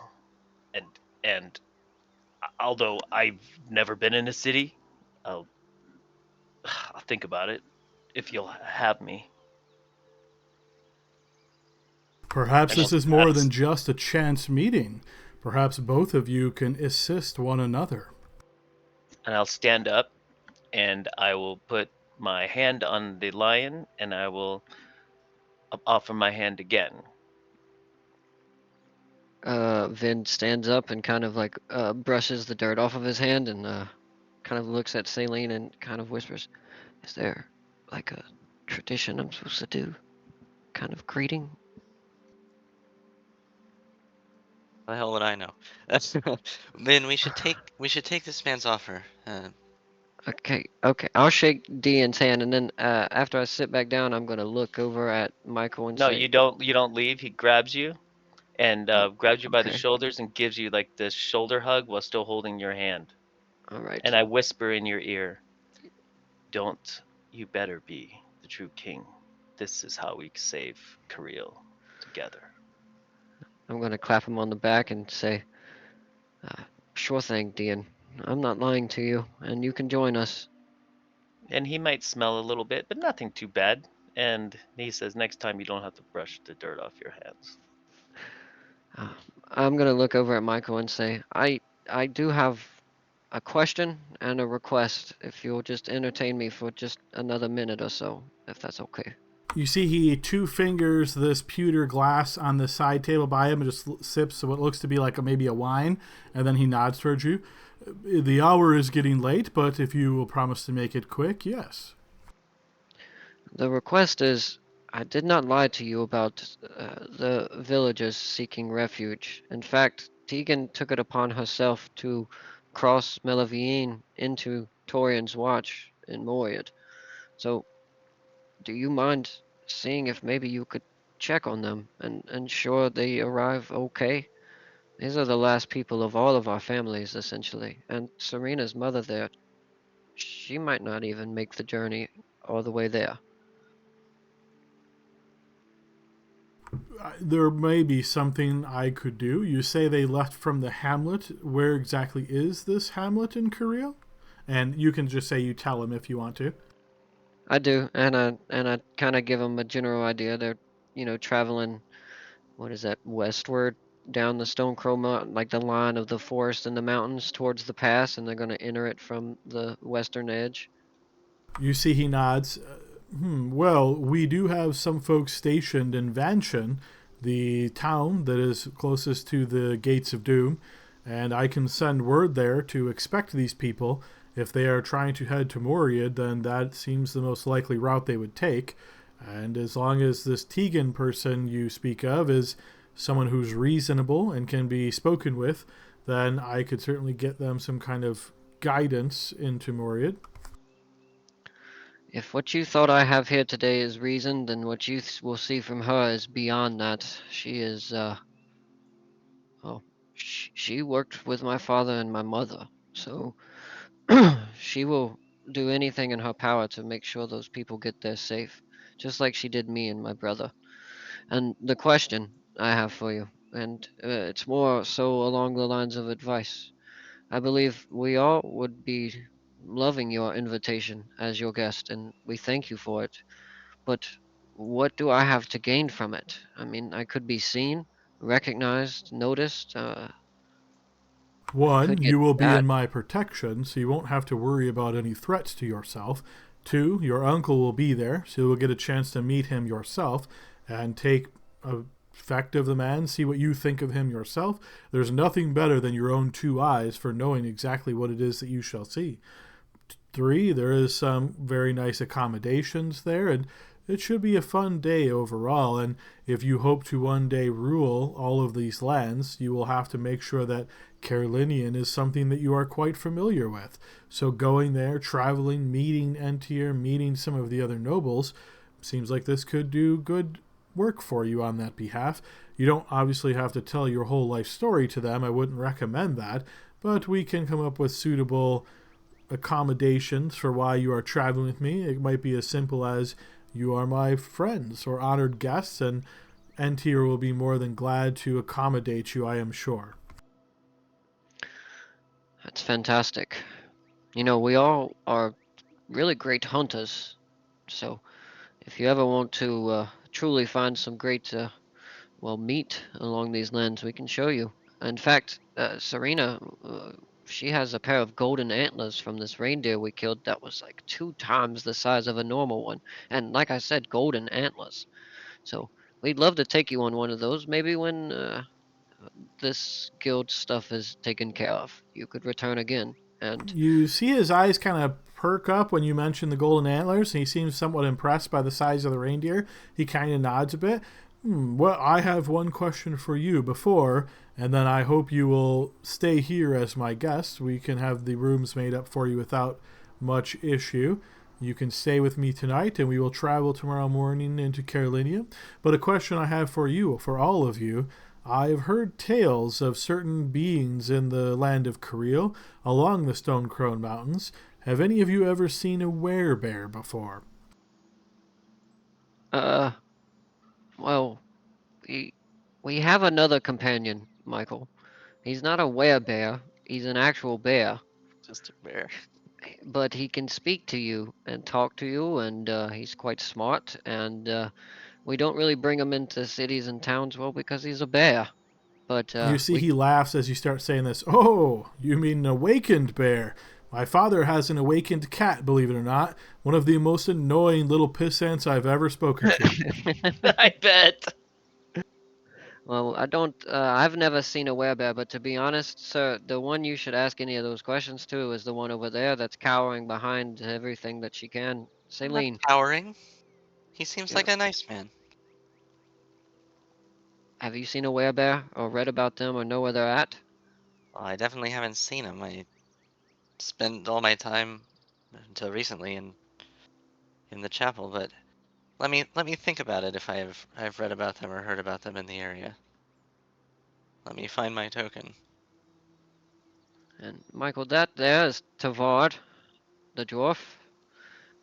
He came to our hamlet a few years, well, How long ago was it, Tavard? I'd have to read my backstory, so we'll say 5 years ago. And then there's Serena. I've known Serena since we were young kids, all my life actually. And Blixel also. I knew his mother. She helped Tegan raise us. I've known Blixel a long time. And like I said, that's Celine. We had another member, my twin brother Ban, but he was killed in the attack on our village, the hamlet, by the guild members, and we burned his body. So I am sorry to hear that. yeah.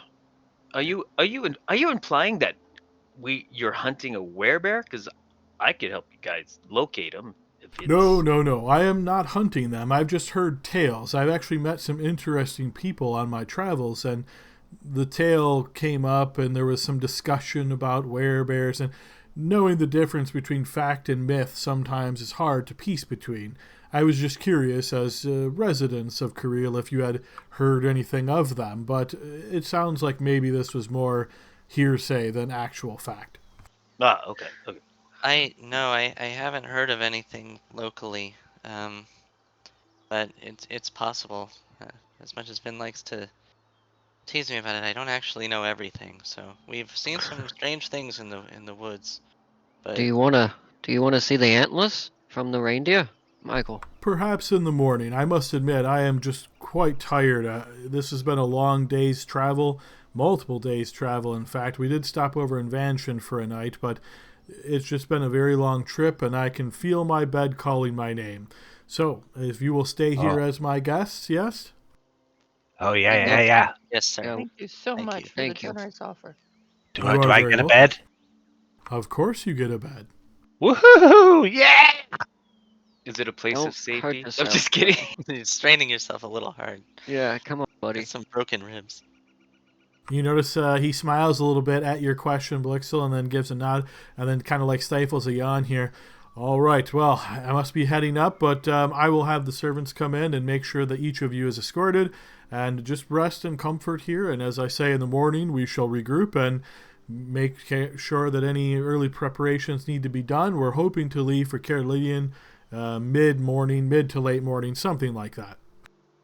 And our equipment, we left it outside. Will it be okay there, or can we have it back, or what's your policy? You can have it back, yes. The rooms that you are in will be on the outside of this interior chamber.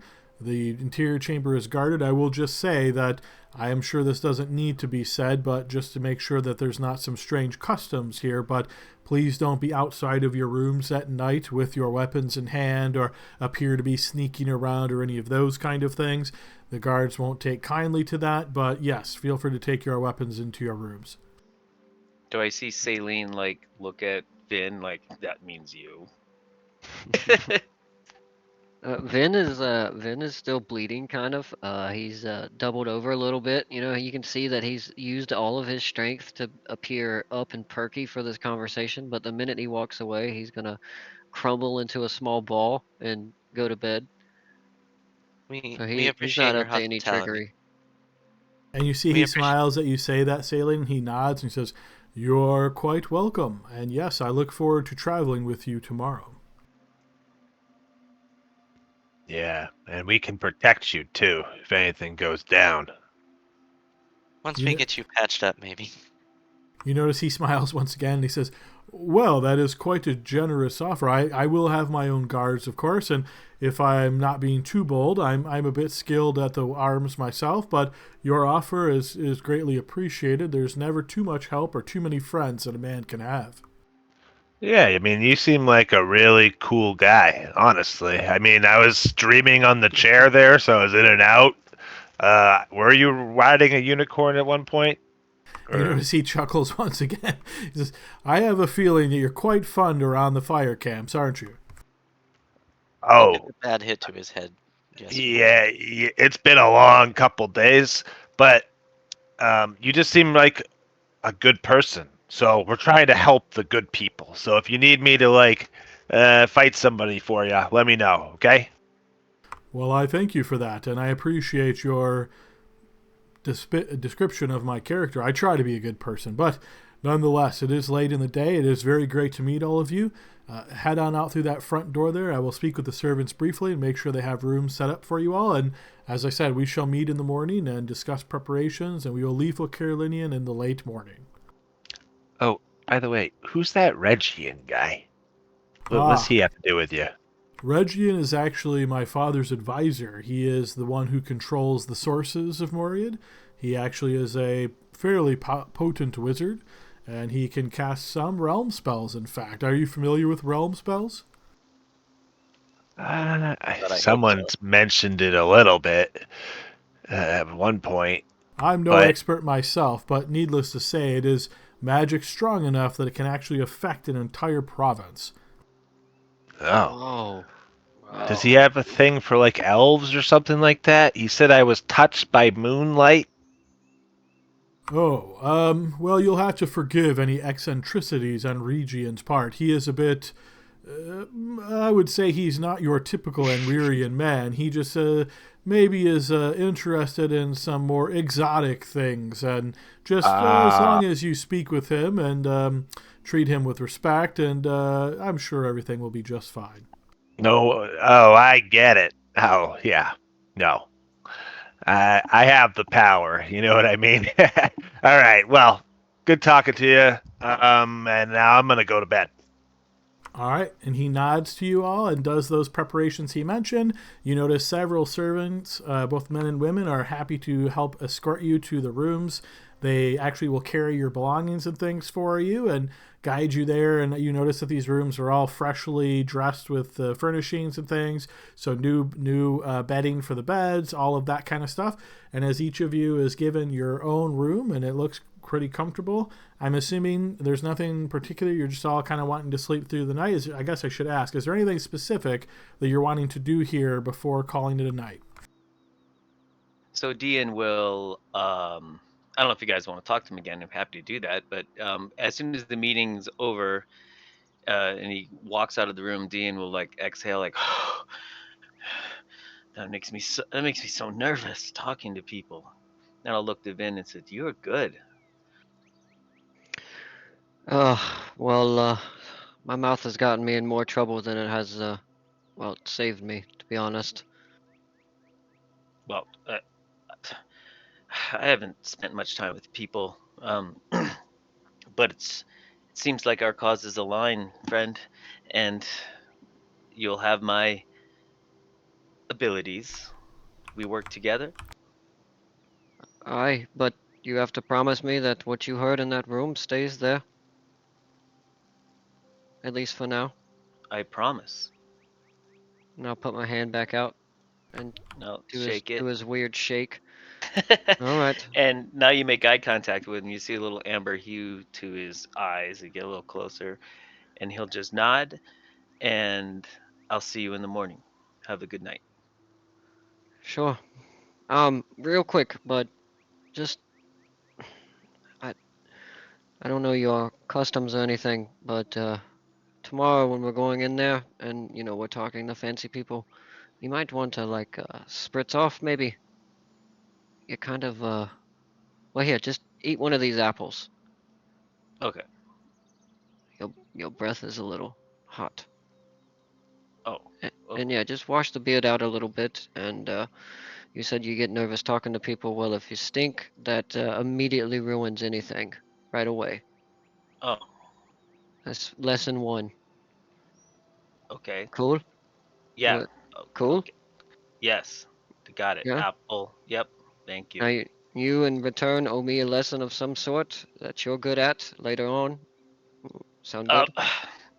Yeah, I have to sleep on it. I'm overwhelmed with. I've used up all my words. All right. Well, Dean, that's Celine, Serena, Blixel, Tavard. They're all cool people. I'll nod with my hand on my crest on my hide armor with each of you. Hello. Do you know where the bed is? Is this a servant? I looks in the room and he does seem a bit nervous, and I guess it's the long one. Yeah, I could lay on that. It's a little squishy. No, where's my bed? I need to know where my bed is. I'm so Oh, tired. it's not in this room, sir. This, And you this notice way, Blixel. one of the servants on the side's like, "Oh, just follow me, sir. I'll take you right there." Mr. Dean, it was nice meeting you. I gotta go to sleep. Good night. Nice to meet you. All right, guys. So as each of you retires to your room and sleeps through the night, this is considered a place of protection. So this will count as a long rest. I'll go ahead and apply that to you. And we're a little bit halfway through our session, so let's go ahead and take our 15-minute break here, folks, and we'll pick up on the other side. See ya. Alrighty, we are back to the second half of the session. Team, you guys have woken up in the morning. You have gotten your long rest, or several of you. This is very welcome news, as it has been a lot of tiring events and battles and dropping to zero for some of you. So you wake up feeling much better, refreshed, and wide-eyed. As each of you eventually starts making your way out of your room, you notice that the servants here are very much a presence. As they spot you exiting, you notice each one of them quickly directs you to this kind of main area. If anybody tries to resist going that way, or, oh, I just need a moment, they're like, no, you really have to go to the main area. They seem really intent on kind of funneling you all to the main area. So I will pause there and say, is there anybody that's trying to do anything out of the ordinary to prevent this from happening, or is everybody going to the main area? Main area. Buffet line. Let's go. Can I just give a quick insight overall, Adam? Does it seem like it's like they're rushing us for any reason other than, just to get a move on, or? They definitely seem to be rushing you. You don't think you're going to be able to read just from this brief interaction with the servants like anything behind that. You can tell that they seem stoic, and they're like, you get the impression they've probably been told to get you to this main area ASAP. You don't know what the reason is behind that. Okay, cool. Yeah, then I guess we'll go. I mean, I don't want to beat up some servant. All right, so as each of you funnels into the sort of main lobby area, you notice that there are about a dozen guards here now. And as you all enter, the exits of this room are kind of blocked off by the guards. They don't have weapons drawn. They just kind of step there and block the way. You notice Michael sitting on a sedan once again. He motions for you all to sit on the one across from him. And you notice Region is hanging out just behind Michael, standing there. And you get this strange visage, almost of like a crow on his shoulder, perhaps, is the way he's standing. I cast speak with animals to the crow. No, not a real crow. I got you. Go ahead. All right, so I assume each of you takes a seat, and as you do so, you notice Michael looking at you all, and he says, "Apologies for getting you all out here and so quickly, but unfortunately a little matter has come to my attention. Region here says that he has detected an undead presence amongst your group. Is there anything that you would like to say?" Uh-oh. That might be my bad. Is that what you say, Serena? I say that might be my fault. And you see Michael kind of looks back up towards Region, and Region looks out at you, and he says, "It's you? You're the one that has the vase?" Oh, yeah. It is. I'm totally carrying this mysterious... She does. She Ace. has the vase. We found it, actually. Forgot we had it. Whew! I pop it out and share it with them. And you notice as you pull this out, a lot of the guards kind of get closer, and they're like just being really careful and protective of Michael. And you notice Region looks at it, and his eyes kind of are like open with glee.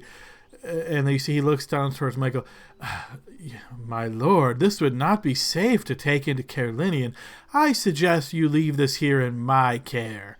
And you notice Michael looks at you all and says, "I'm afraid that does make quite a bit of sense. I wish you would have told me you had something so dangerous as this on you. Would you like to get an explanation on the record?" Well, I mean, we were only told it was dangerous if you open it. and we didn't know if it was true. I mean, we can't really read old Andu, but it says protect and something another. But we were told by someone else that it replicates whatever's inside. It has the ability to like replicate itself. I mean, it is quite dangerous, but That we sounds honestly. incredibly dangerous, and as I'm sure you And know, in battle, something being opened is certainly a possibility. I mean, even in travel, something could be accidentally opened. I Sure. hope you will understand my concern. Are you okay if we leave this in Region's care? for the What's record, sir, some of us did vote to leave it behind. what is Region gonna do with it? What are you gonna do with it, Region? And you notice he looks towards you and he's, "Oh, I will just make sure that it is care taken." What does that Yeah, mean? I mean, we've been homeless, so we have a Yeah. We Yeah, we have no attachment to this. None of us. Some of us even said we didn't want to carry it, but to be honest, I insisted when we found it that there may be a certain circumstance sometime where, I don't know, where we got desperate enough to have to use it to save our own asses. But I forgot we even had it, to be honest. But yeah, we can leave it. Sure, Yeah, we don't care. Region, do you want to just buy it off us? That way you can just keep it. And you notice Region looks towards Michael and he says, "My lord, would that be acceptable?" And Michael looks over towards you and he says, "I must say, I feel a little bit dirty discussing purchasing such an item. What do you ask?" Oh, like price? Well, your I man mean, here asked if we would buy it from you, and I am thinking more or less that this is making sure it doesn't fall into the wrong hands or cause any danger on our travel to or while we are in Carolinian.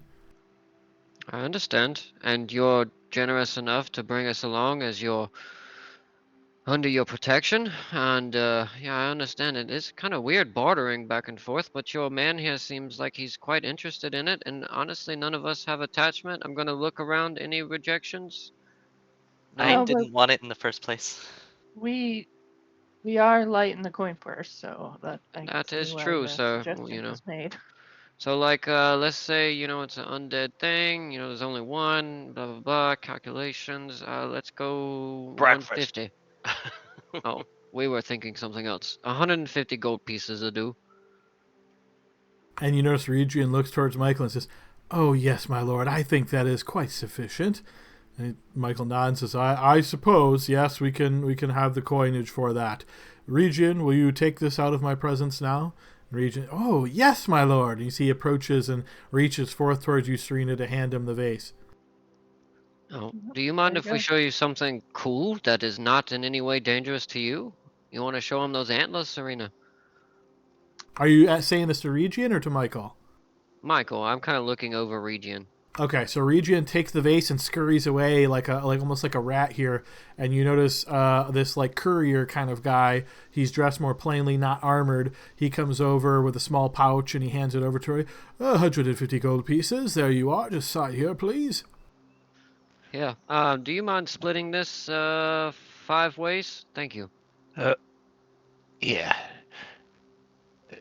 Brooks was like, Vin, this is like king people. You gotta ask for more than that next time. They're it's like a first time deal, second time better deal kind of thing. Just trust me. We don't want to He insult him.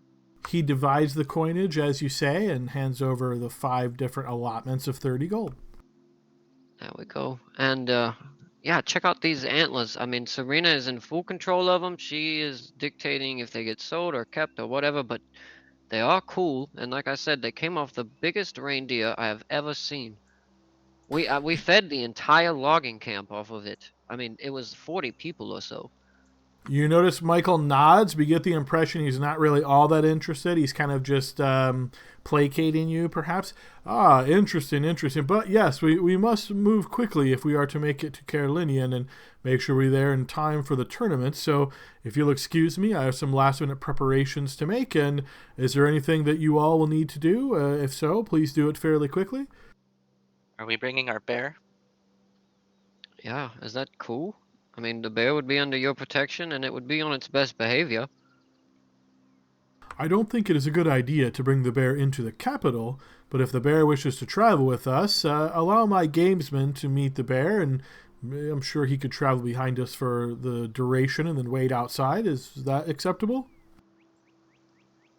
You'll have to ask him. Like I said, he's awakened. If he's cool with it, then we're cool with it. He's just part of our group. All right. He's used to staying outside of the big cities. He's used to staying behind when we're fighting for our lives. You notice Michael nods, and basically they get some basic details. You're like, oh, where was the last place you saw him? And you see this gamesman comes in. He seems like he's kind of an expert in animal welfare, like how to take care of them, how to hunt them, all that kind of stuff. So he'll get some brief details from you, and then he heads out to go track down Stinky, you presume. And Michael takes his leave as he does some last-minute preparations. Is there anything specific you guys are wanting to do before you're getting ready to leave? I turn to Dion and I say, you seem like you've spent a lot of time in the wilds. Have you ever seen anything like this with golden antlers? Well, quite frankly, I think no, unless I have a role. I feel like golden antlers is so rare that I mean, no, I don't think a roll's Yeah. even here. I haven't. This is off of an elk, you said? Reindeer. That's what it was. Reindeer. This is remarkable. No, Yeah, I haven't seen anything of it. Truly was. Quite a pain to lug around, though, I can see as he smiles a little bit. Yeah, a little heavy, a little bulky. But it suits you. Shines with your red hair. Thanks. Someday I hope to have a home where we can mount it on the wall, but for now we're vagrants. So you must carry it till you find a home. Well, best of luck. I'll help you get it. I'm glad our paths crossed. So am I. And he gets almost like this awkward interaction with people. So he's like, so am I. I'm gonna like lean over to Blixel while they're talking and say, so when he mentioned, and like a whisper, so when he mentioned undead, did you immediately think he was talking about Serena? Because that's what I thought. Yeah. I think we dodged a bullet there. Yeah. Or Maybe. bolt, rather. Not a bullet, but bolt. We dodged a bolt. He could sense one, though. Hey, how are you feeling? You look better this Oh, morning. I feel way better. Oh, yeah. I feel 100%. I'm ready to slice and dice.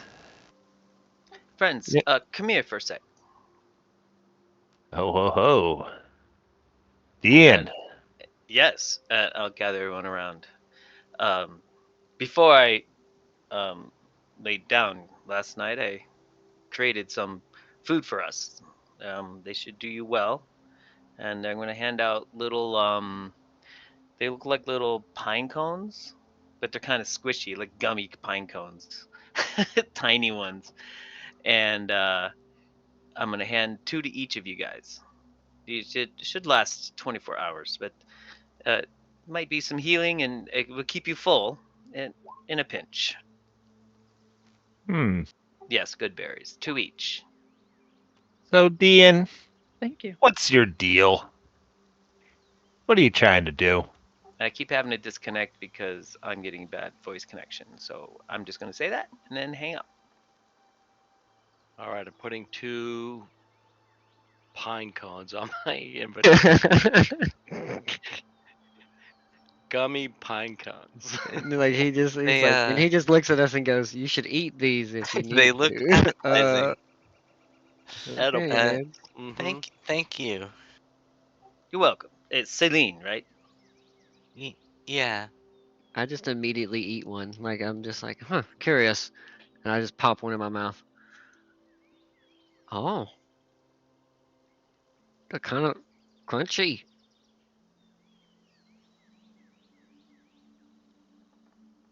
Thanks, Dion.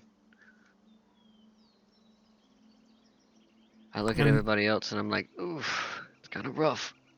And Dean, you might have missed a question as you were disconnecting there, but Blixel asked you, what's your deal?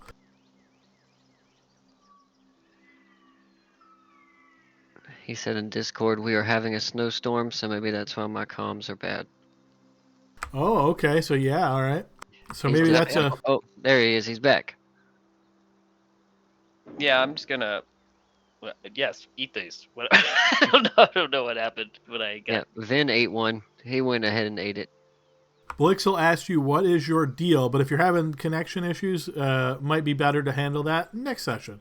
We'll have Yeah. ample opportunity to discuss that on the road. We'll keep my chatter to the minimum, and let's just keep going, keep the flow. Fair enough. All right. So anything else specific you guys want to do before you guys make the travel to Carolinian? I just want to really quickly check over like the gear that we surrendered, or my gear that we surrendered earlier, because it's a little suspicious to me that that guy knew about the urn. So she just wants to make sure there's nothing like they didn't tamper with any of my holy equipment or anything. I don't trust Nosferatu over there. All right. Go ahead and give me a blind check.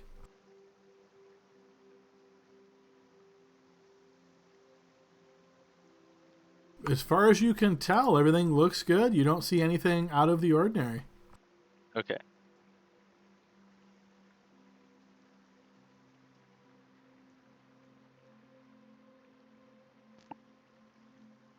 All right, let's ride. Do you guys have horses for us too? Or are we walking? As you ask one of the servants that, well, some of the people have horses, but we move slow. Most people walk, and then some have horses, but there's a lot of things we take with us, so it's a little bit of a slower move. Oh, but we're like the special guests. Can we get horses for ourselves?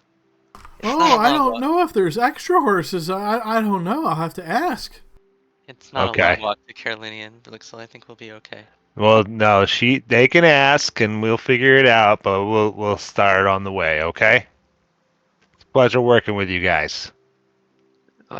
Excuse me, servant lady. Are you from Moriad? Are you from here? I'm from Oriad, yes. How is it back home? Could you tell me a little bit about it? I've never been.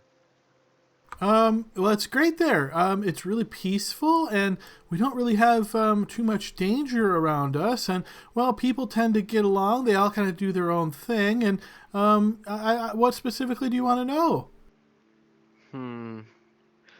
Let's say I visit your capital. I don't know its name, but where would be a good place for me to get something to eat, maybe? Well, there is this one soup store that seems to be their specialty, and they call it the Bottomless Bowl. And I've had quite a few good dishes from there. And if I were to come to the capital and ask you to go there with me, would you? Well, Oh my god, man. I'm kind of working, but I don't know what you mean. Well, I think you do. And I'll just wink at her and then go back to my companions. And you see she probably still doesn't know what you're talking about, but you see she kind of goes back to working. I'm super confident though, That's Vin's standard reaction. Yes, see, Saline knows. No, I'm talking about her. Yeah, exactly. That's the typical reaction I get when I do it. And I look at Saline. Blixel just shakes his head. Confusion and I'm gonna need a wife and kids and all that. Bloodline and whatnot. You know how it is. yeah, I do, which is why you should be looking at. Never mind. Should be looking at what? These We're waiting on servants these damn are horses. paid to like you. She doesn't like me. She barely liked any of us. She was pushing us out of here.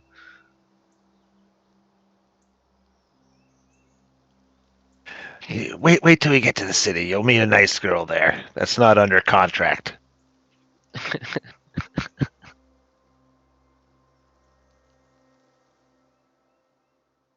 So Okay. are we just waiting on them, Adam? Is that what's going on? Yeah, if there's nothing else specific that you're wanting to do here, you will see they kind of go about prepping things and getting things ready to go. After about an hour or so of preparation, you can see that most of the group here is filtering out of the cabin. They are getting prepared. You can see a lot of people moving things along. So think of this as baskets and containers and getting different clothings and like all of this stuff essentially getting prepared and ready to go. Once that is done, you don't spot the servant that you asked for horses. You do notice that Michael is mounted on a horse near the front, and you can see that some of the guards are also mounted on horses. There's like 3 different wagons that are being pulled behind, and you can see a lot of the goods and things have been stored on them. Occasionally people sit on them, but yeah, most people are walking. Hey, Michael. You approach the front of the column, and you notice Michael looks down at you, and he's putting on these riding gloves that look really comfortable, made of like a really good leather. And he looks down and he says, "Ah, yes, well met." Hey. I was just seeing if you have any A, good morning. B, do you have any extra horses for our friends and me? And C, what's this tournament you're going to? I don't have any extra horses, I'm afraid. I would have to ask somebody to dismount to give you horses, so I hope you'll understand if I ask you to walk instead. The tournament that I am going to is a celebration of my arrival here in Carolinian. The nobles tend to like to throw these kind of things. It's a show of respect for a visiting dignitary. Is it like a fighting tournament or something like that? Yes, it is a joust. Ooh, a joust. Do you have a champion? No. As the guest of honor, it would be improper for me to pledge someone forward. Are you jousters? I must admit, you don't look to be jousters. Perhaps just fans. Well, Need a Serena horse to be down a there. jouster. Yeah. Serena down there, she could probably do anything, and to be honest, she's the strongest person I've ever met. I would dare to say that I don't think there's anyone in Cariele that could dismount her.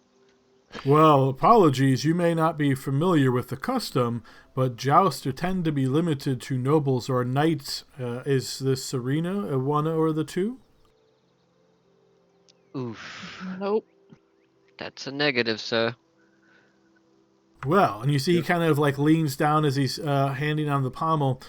Just between you and I've also been told that there are some other fighting events that tend to accompany any of these jousts or celebrations where non-nobles and non-knights tend to take part in.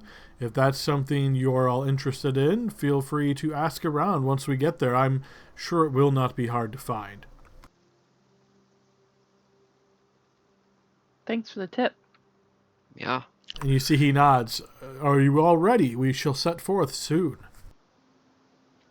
For sure. And let me know if one of these guards makes you mad, does something bad, and you want to take away his horse. Just know I'm here to take on that duty if you need someone to ride the horse. Okay. You notice he gives you a slight smile and he says, "I will keep that in mind, friend." All right. All right. Blake's trying to swindle a horse is great, man. That's good, dude. If there's nothing else that anybody is wanting to do before you guys take off, then you notice after a short bit later, as the final preparations are made, the whole retinue leaves from the cabin here, following the same path you guys came in on. They're moving pretty slowly as they're going over this like cobblestone path. Takes them about an hour or so to get back to the main road, and then they turn north to Carolinian proper.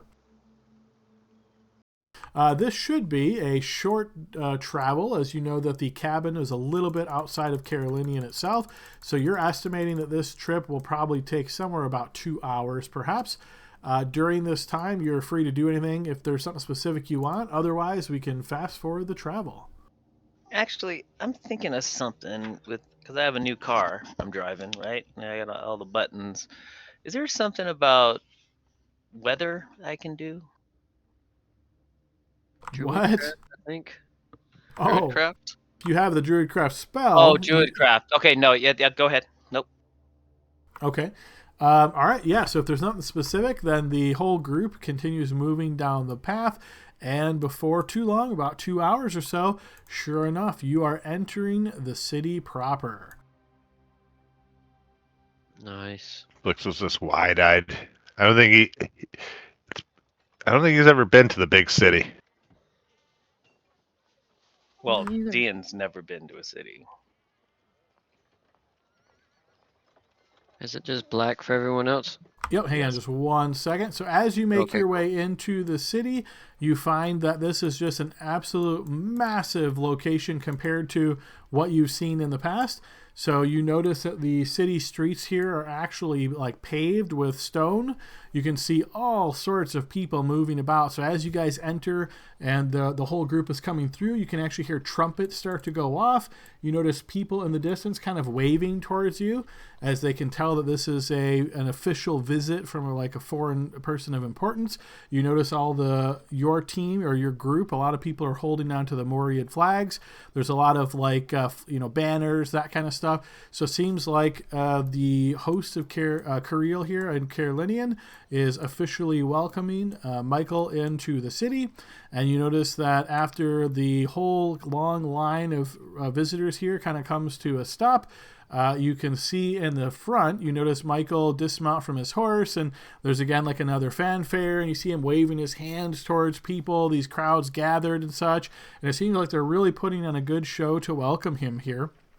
After about 20 minutes or so, he's kind of like going around shaking hands of different people. A couple people come up to him and give him like these hugs and things. And you see he's kind of doing the whole, dignitary thing, trying to be polite and be friendly with as many people as he can.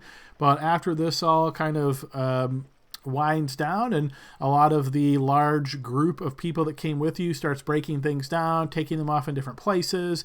They're kind of setting up in this royal, almost you could think it's like a royal suite perhaps, as they start to like get things ready.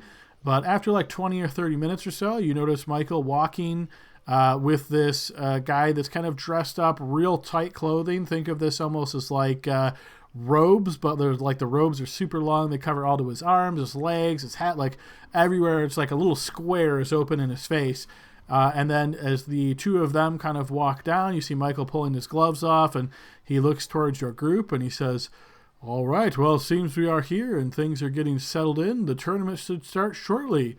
Are you all ready to go with me, or do you have other things that you need to take care of before we head to the field?" I will walk up as close as possible to him because I don't want to go anywhere near those crowds. Scanning the crowd, Adam, Vin's kind of looking around. He realizes that, like, as he walked into the city and he got kind of swept up in the moment of seeing all the people and everything, but then it kind of strikes him that his mom might be here. Obviously, she wouldn't just be out and about, and he doesn't even know what she looks like. But as he looks around, can he see any kind of high-ranking people or any kind of nobles or anything that stands out as people of like position? I would say you definitely noticed that when the group first got here and Michael was doing the whole meet and greet in the front and kind of shaking hands and that kind of stuff. You can tell just by looking at their attire, you presume some of them to be noble birth as well. But this they kind of like meet, they greet, they speak for briefly, and then they kind of go their separate ways. This is like sort of like the formal tradition. So by the time he walks back to talk to you, you don't see anybody that you would consider to be like a noble as far as their attire is concerned to still be here. Okay. Can I just take mental note of some of the people I saw that were, in my opinion, what nobles would be in case I see them again at a different time? I mean, sure, you saw them at a distance. You're not sure if you're going to recall specifically who they were, but yeah, I'm sure you saw some faces and that kind of thing. Okay. Hey, Adam, I'm just going to be looking around, especially curious on. I'm not going to bother interacting at this time, but I'll be looking around, especially see if there's any other dwarfs in the area, just to kind of get curious. You don't see many. Like, you're looking around occasionally, maybe you see like someone who's a bit shorter, and you're like, oh, maybe that's a dwarf, and then turns around, no, it's just a short human, right? Like, you don't see anybody at this point that you consider like, oh, that's clearly a dwarf. Fair enough, just curiosity.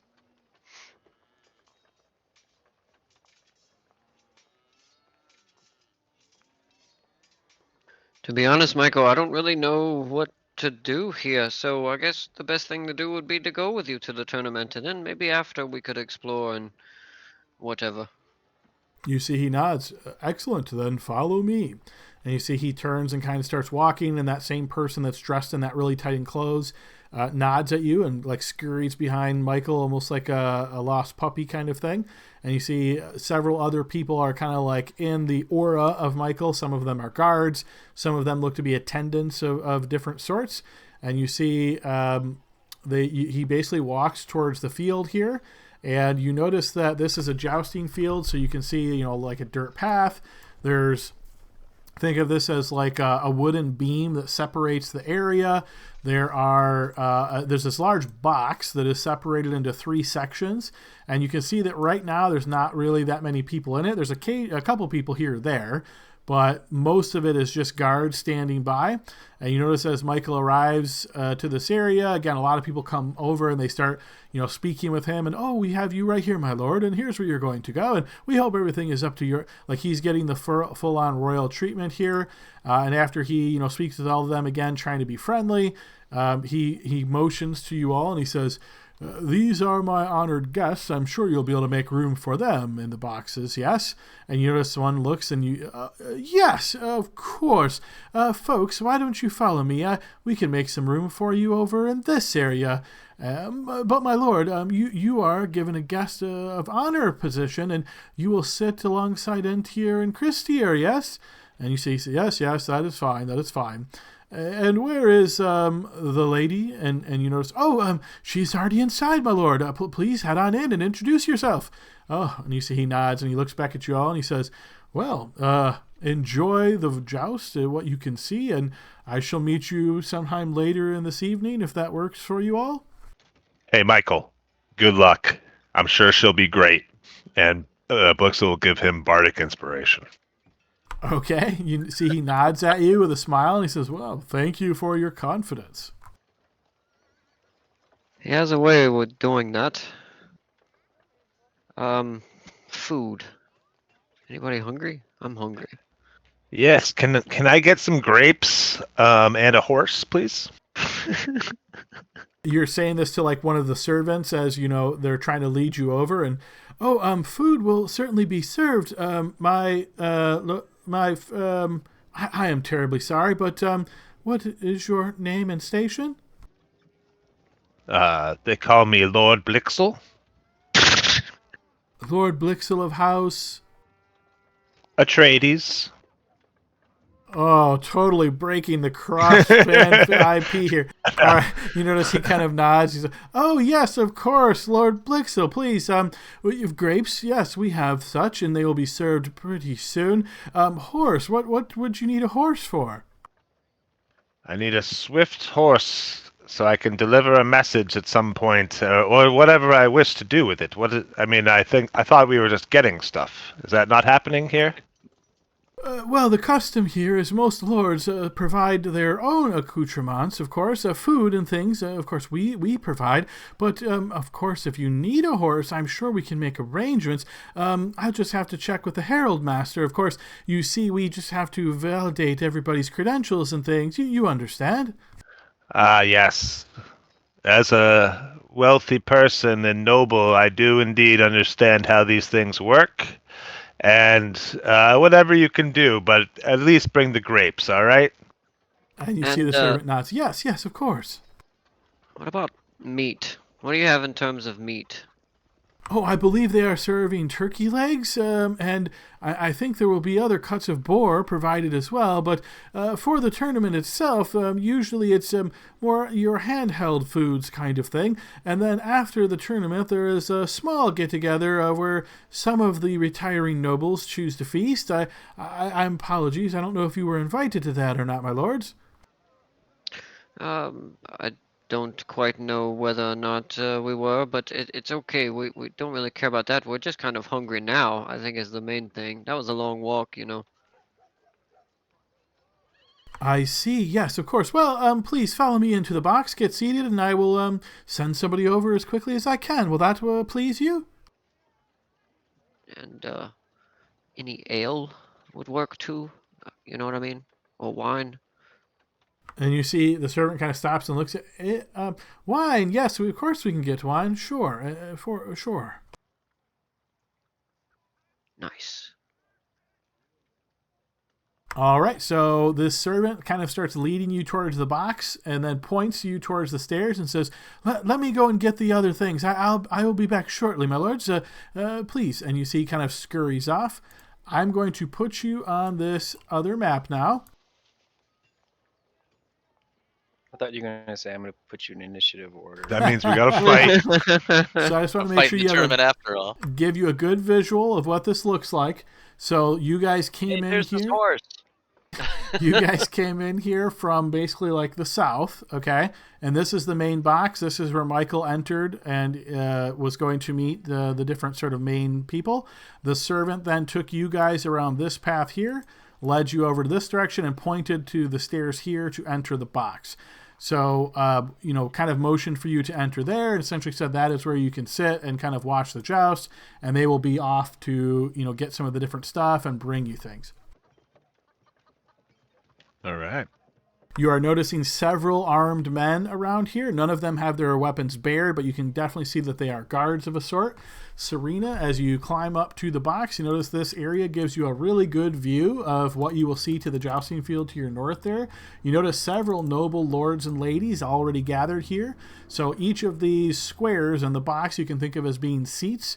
And you notice that each of them, more like bleachers almost in a way, and they're kind of all sitting in these areas and looking towards the north. You notice as you all begin to enter, some of the nobles kind of look in your direction, and you notice they kind of like put their heads together and start whispering to one another. Hey, how's it going? I make a point to kind of come late. Okay.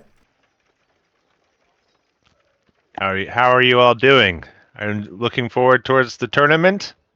And you notice one of the ladies turns over towards you and says, "Oh, yes, I haven't been to a tournament in quite some time. I am just absolutely amazed with the spectacle. I can't wait to see the horses rush against one another. And you? Have you seen a tournament recently?" Oh, not recently. I've looked forward to it for many a year. Is there a certain combatant that you believe is the most awesome? And you see she kind of looks at you like peculiar, like you get the impression your speech probably didn't really fit what she's used to hearing. "Oh my. Oh, well, of course the Green Knight is probably the one who has most prestige and is most likely to cover himself in glory from the tournament. But Sir Houghton, he also is quite a good combatant. You never know, sometimes the gods favor one or the other." Ha ha ha ha. I would have thought that Green Knight wouldn't have had the experience necessary to win. Ha ha ha ha ha. Go ahead and give me a blind check, Blixel. Inspiration. Wow. Get it? Because green. I get it. You see she looks at you, and you can see she's really not impressed by this at all. "Oh, yes, puns, the lowest form of humor. Yes." Yes, all right. Well, I'll be sitting over here. It was lovely to meet you. You haven't aged a day. And you see she pulls out one of these fans and just starts like waving the smell of you away. Okay. Blixel will sit as far away from her as he can. It's probably not that far up here. All right, so as you guys are all sitting here, you notice again there is constant movement around here as people are kind of going to and fro. You notice more nobles coming in, kind of taking seats. You notice the guards just standing very stoically. You can see occasionally some of the horses are walked and trotted along the path and so forth. Is there anything particular you're doing here other than waiting? Trying to see where I can find the best view. Just gonna keep. Excuse me. Never seen a joust before. Where? That's a good spot. Where's the prince supposed to sit? So Michael entered the middle box, so your best of your knowledge, he would be in the box just left of you right now. Okay. Serena, you wanna make a bet on one of these joustings? Oh, of course. All right. I'm You gonna pick take one, and then I'll pick the other one. I'm taking the one Then on you the can't left. lose. The one on the left, I'll take the one on the right. What's the wager? How about 10 gold? As you say this, you notice the lady next to you. Oh, what a good jest, my dear. 10 gold. How about those golden antlers? One. I would like one if I win.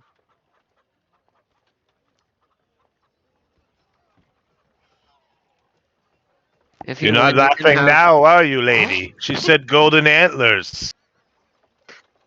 Golden antlers! I've never heard of such a thing. You haven't? How embarrassing for you. Oh my god. And you see she looks towards you. And this is obviously a different noble lady at this point, but she looks at you and she says, Oh. "Oh, pish posh." Yeah, Blickle's a real bitch now because of that first lady. All right, it's a deal. What are you gonna give me if I win?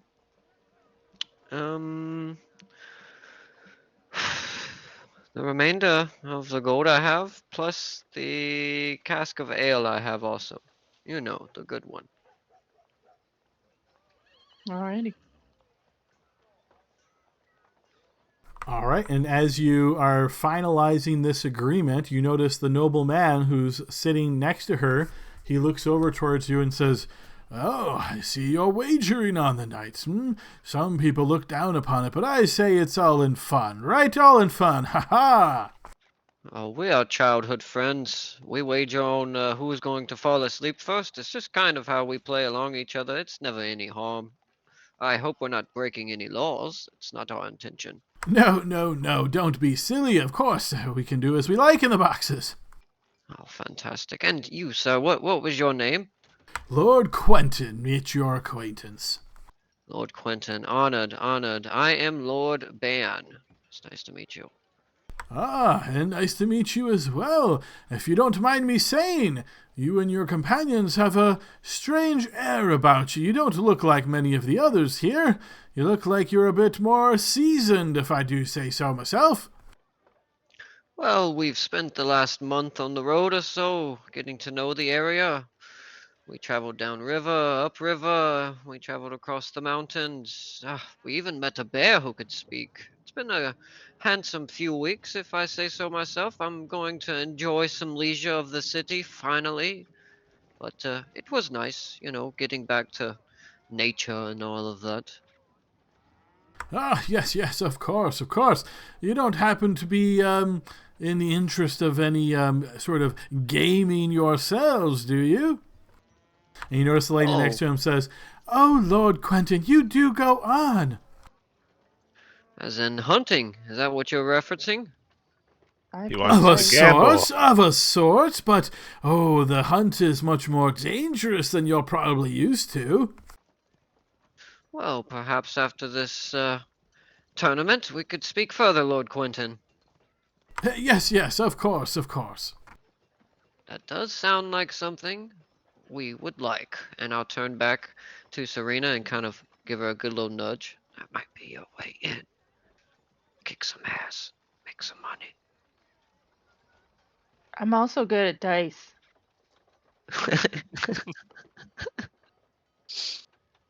You notice Lord Quentin has kind of turned back, and the lady to his left is speaking to him now, and you hear him lean into his ear to listen to her as she's whispering quietly, and then he holds his belly. Ah, ha, ha, ha, ha. I'm guessing we're never going to be invited back. Dude, are these people hunting homeless people? Is this the most dangerous game? Some All social right. commentary in our D&D game. As the servants come by, handing over food, both grapes and, yeah, it looks like turkey legs, and they're handing them out. And you notice they have like pitchers of wine that they're filling up upon request and going through and kind of topping people off. The time continues to pass by as more and more people filter in. Eventually, you hear a trumpet rings out, and you hear off to the box to your west, you hear a voice say, "Oh, it is time for the games to begin. Excuse me, my lords." And you hear the sound of him basically walking away. And eventually you see him walk out towards the field, and he stands up here, and the trumpets continue going for quite a bit, and they're playing this really loud sound. And you see eventually he looks over to them and does like the kill it sound, and you hear the trumpet just kind of die down. And you see he looks up and he says, "Greetings, greetings, my lords and ladies. Welcome to Cerilia. It is my honor to host each and every one of you.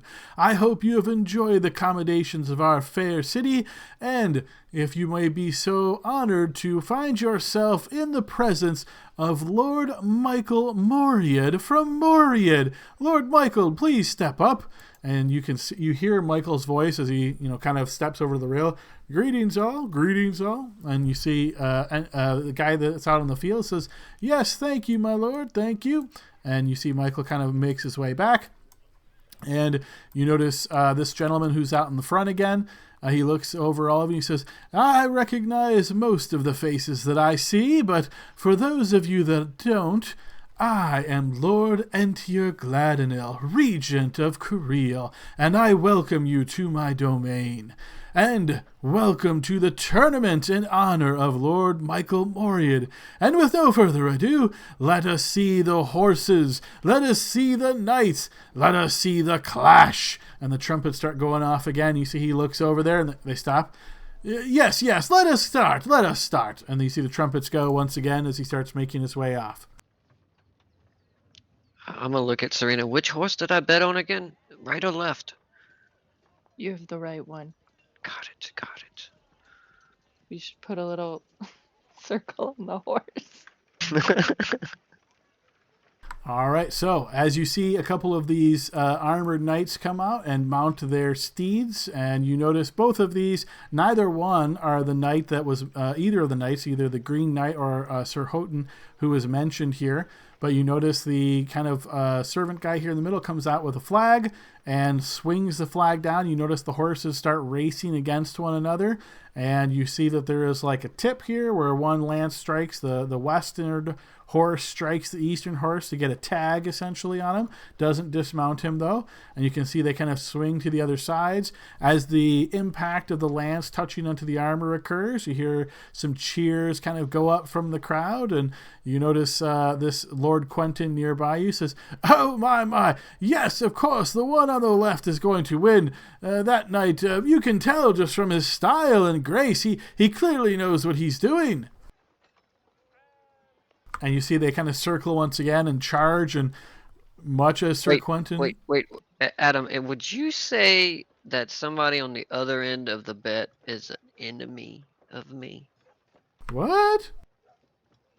Well, can you go and look at my card? Can I play that against the horse that I'm betting against? I would say this wouldn't really apply in this situation because it's not like a combat initiative kind of thing. It's an enemy of his pocketbook. I just wanted to play it before we lost. I was going to see if I could use it to gamble, but I guess not. We'll see how it goes. So as the two knights charge again, you notice that the knight on the western side, so the western horse, lands a strike this time and dismounts the knight from the east.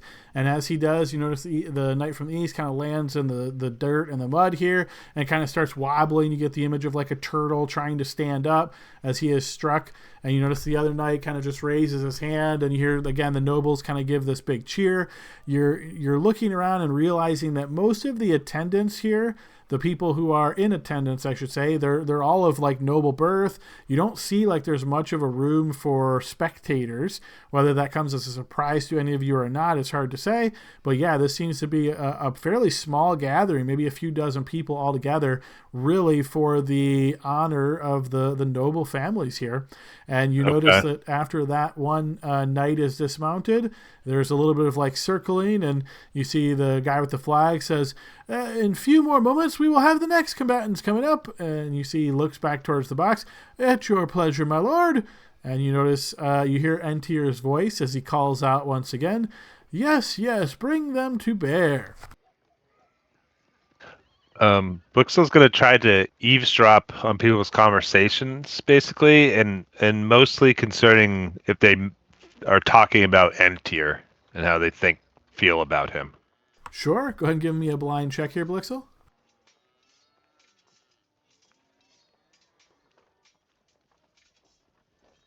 You're finding it's really hard to listen with all the sounds of like the cheering and people kind of clamoring about you, the sound of the horses moving by. It kind of all just drones together, picking out individual like comments and stuff like that. Just nothing really comes to your ear.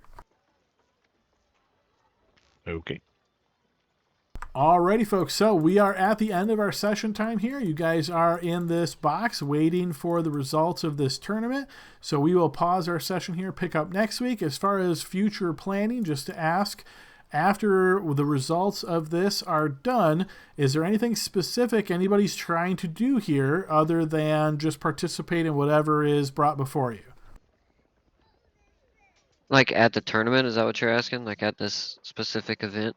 Well, there's been a few things dropped towards you guys so far. So obviously you had this Lord Quentin mentioning what he did. Michael explained to you that usually there's kind of like a underground tournament and pairing with these official tournaments. So there's a couple of things that you might want to follow up on. I don't know if those interest anybody. If not, that's totally okay. But I just want to make sure I'm prepared next week if there any of these are something you guys want to pursue. So I'd say that Dian isn't shy here. He's just uncomfortable, but willing to participate in things in the civilized world. So I'd be down to being talked into doing stuff. Yeah, Serena is up for some Yeah, either way is cool. Yeah, tournament or the thing that campaign. Lord Quentin. They both sound cool. Yeah, But Blix is Dean- probably more into the underground tournament, but he's also trying to sort of get the temperature of the room on how people are feeling about the current leadership, since he has access to the nobles during this stuff. But Okay, fair enough. And I may next session see if I could do something about learning the location of my mom. If she's around or something. That Okay. might be something I'm interested in, while we're here. Okay, got a few things then. So, yep, all right, makes sense. It sounds like those are the angles you guys will follow up on. If there's anything else particular that somebody's wanting to do that could take us on like a big, detour from kind of our main plot line here, just let me know that in Discord between now and next week. Just want to make sure we don't have any big surprises, right, as far as what the team is planning. But I will assume when we pick up next week, you guys are going to watch the rest of the tournament and then perhaps check out about this underground tournament and then see what else comes before our PCs. So hope you guys enjoyed this session, and we had a lot of RP this time as we had this RP event with Michael as well as the tournament, and we will see what next week brings with us. Everybody have a great night. We'll see you all next week. Hey, everybody. Sounds good. Night, y'all. Big folks. Night, everybody. We're in the Good big night. city, y'all. Woohoo! Yeah.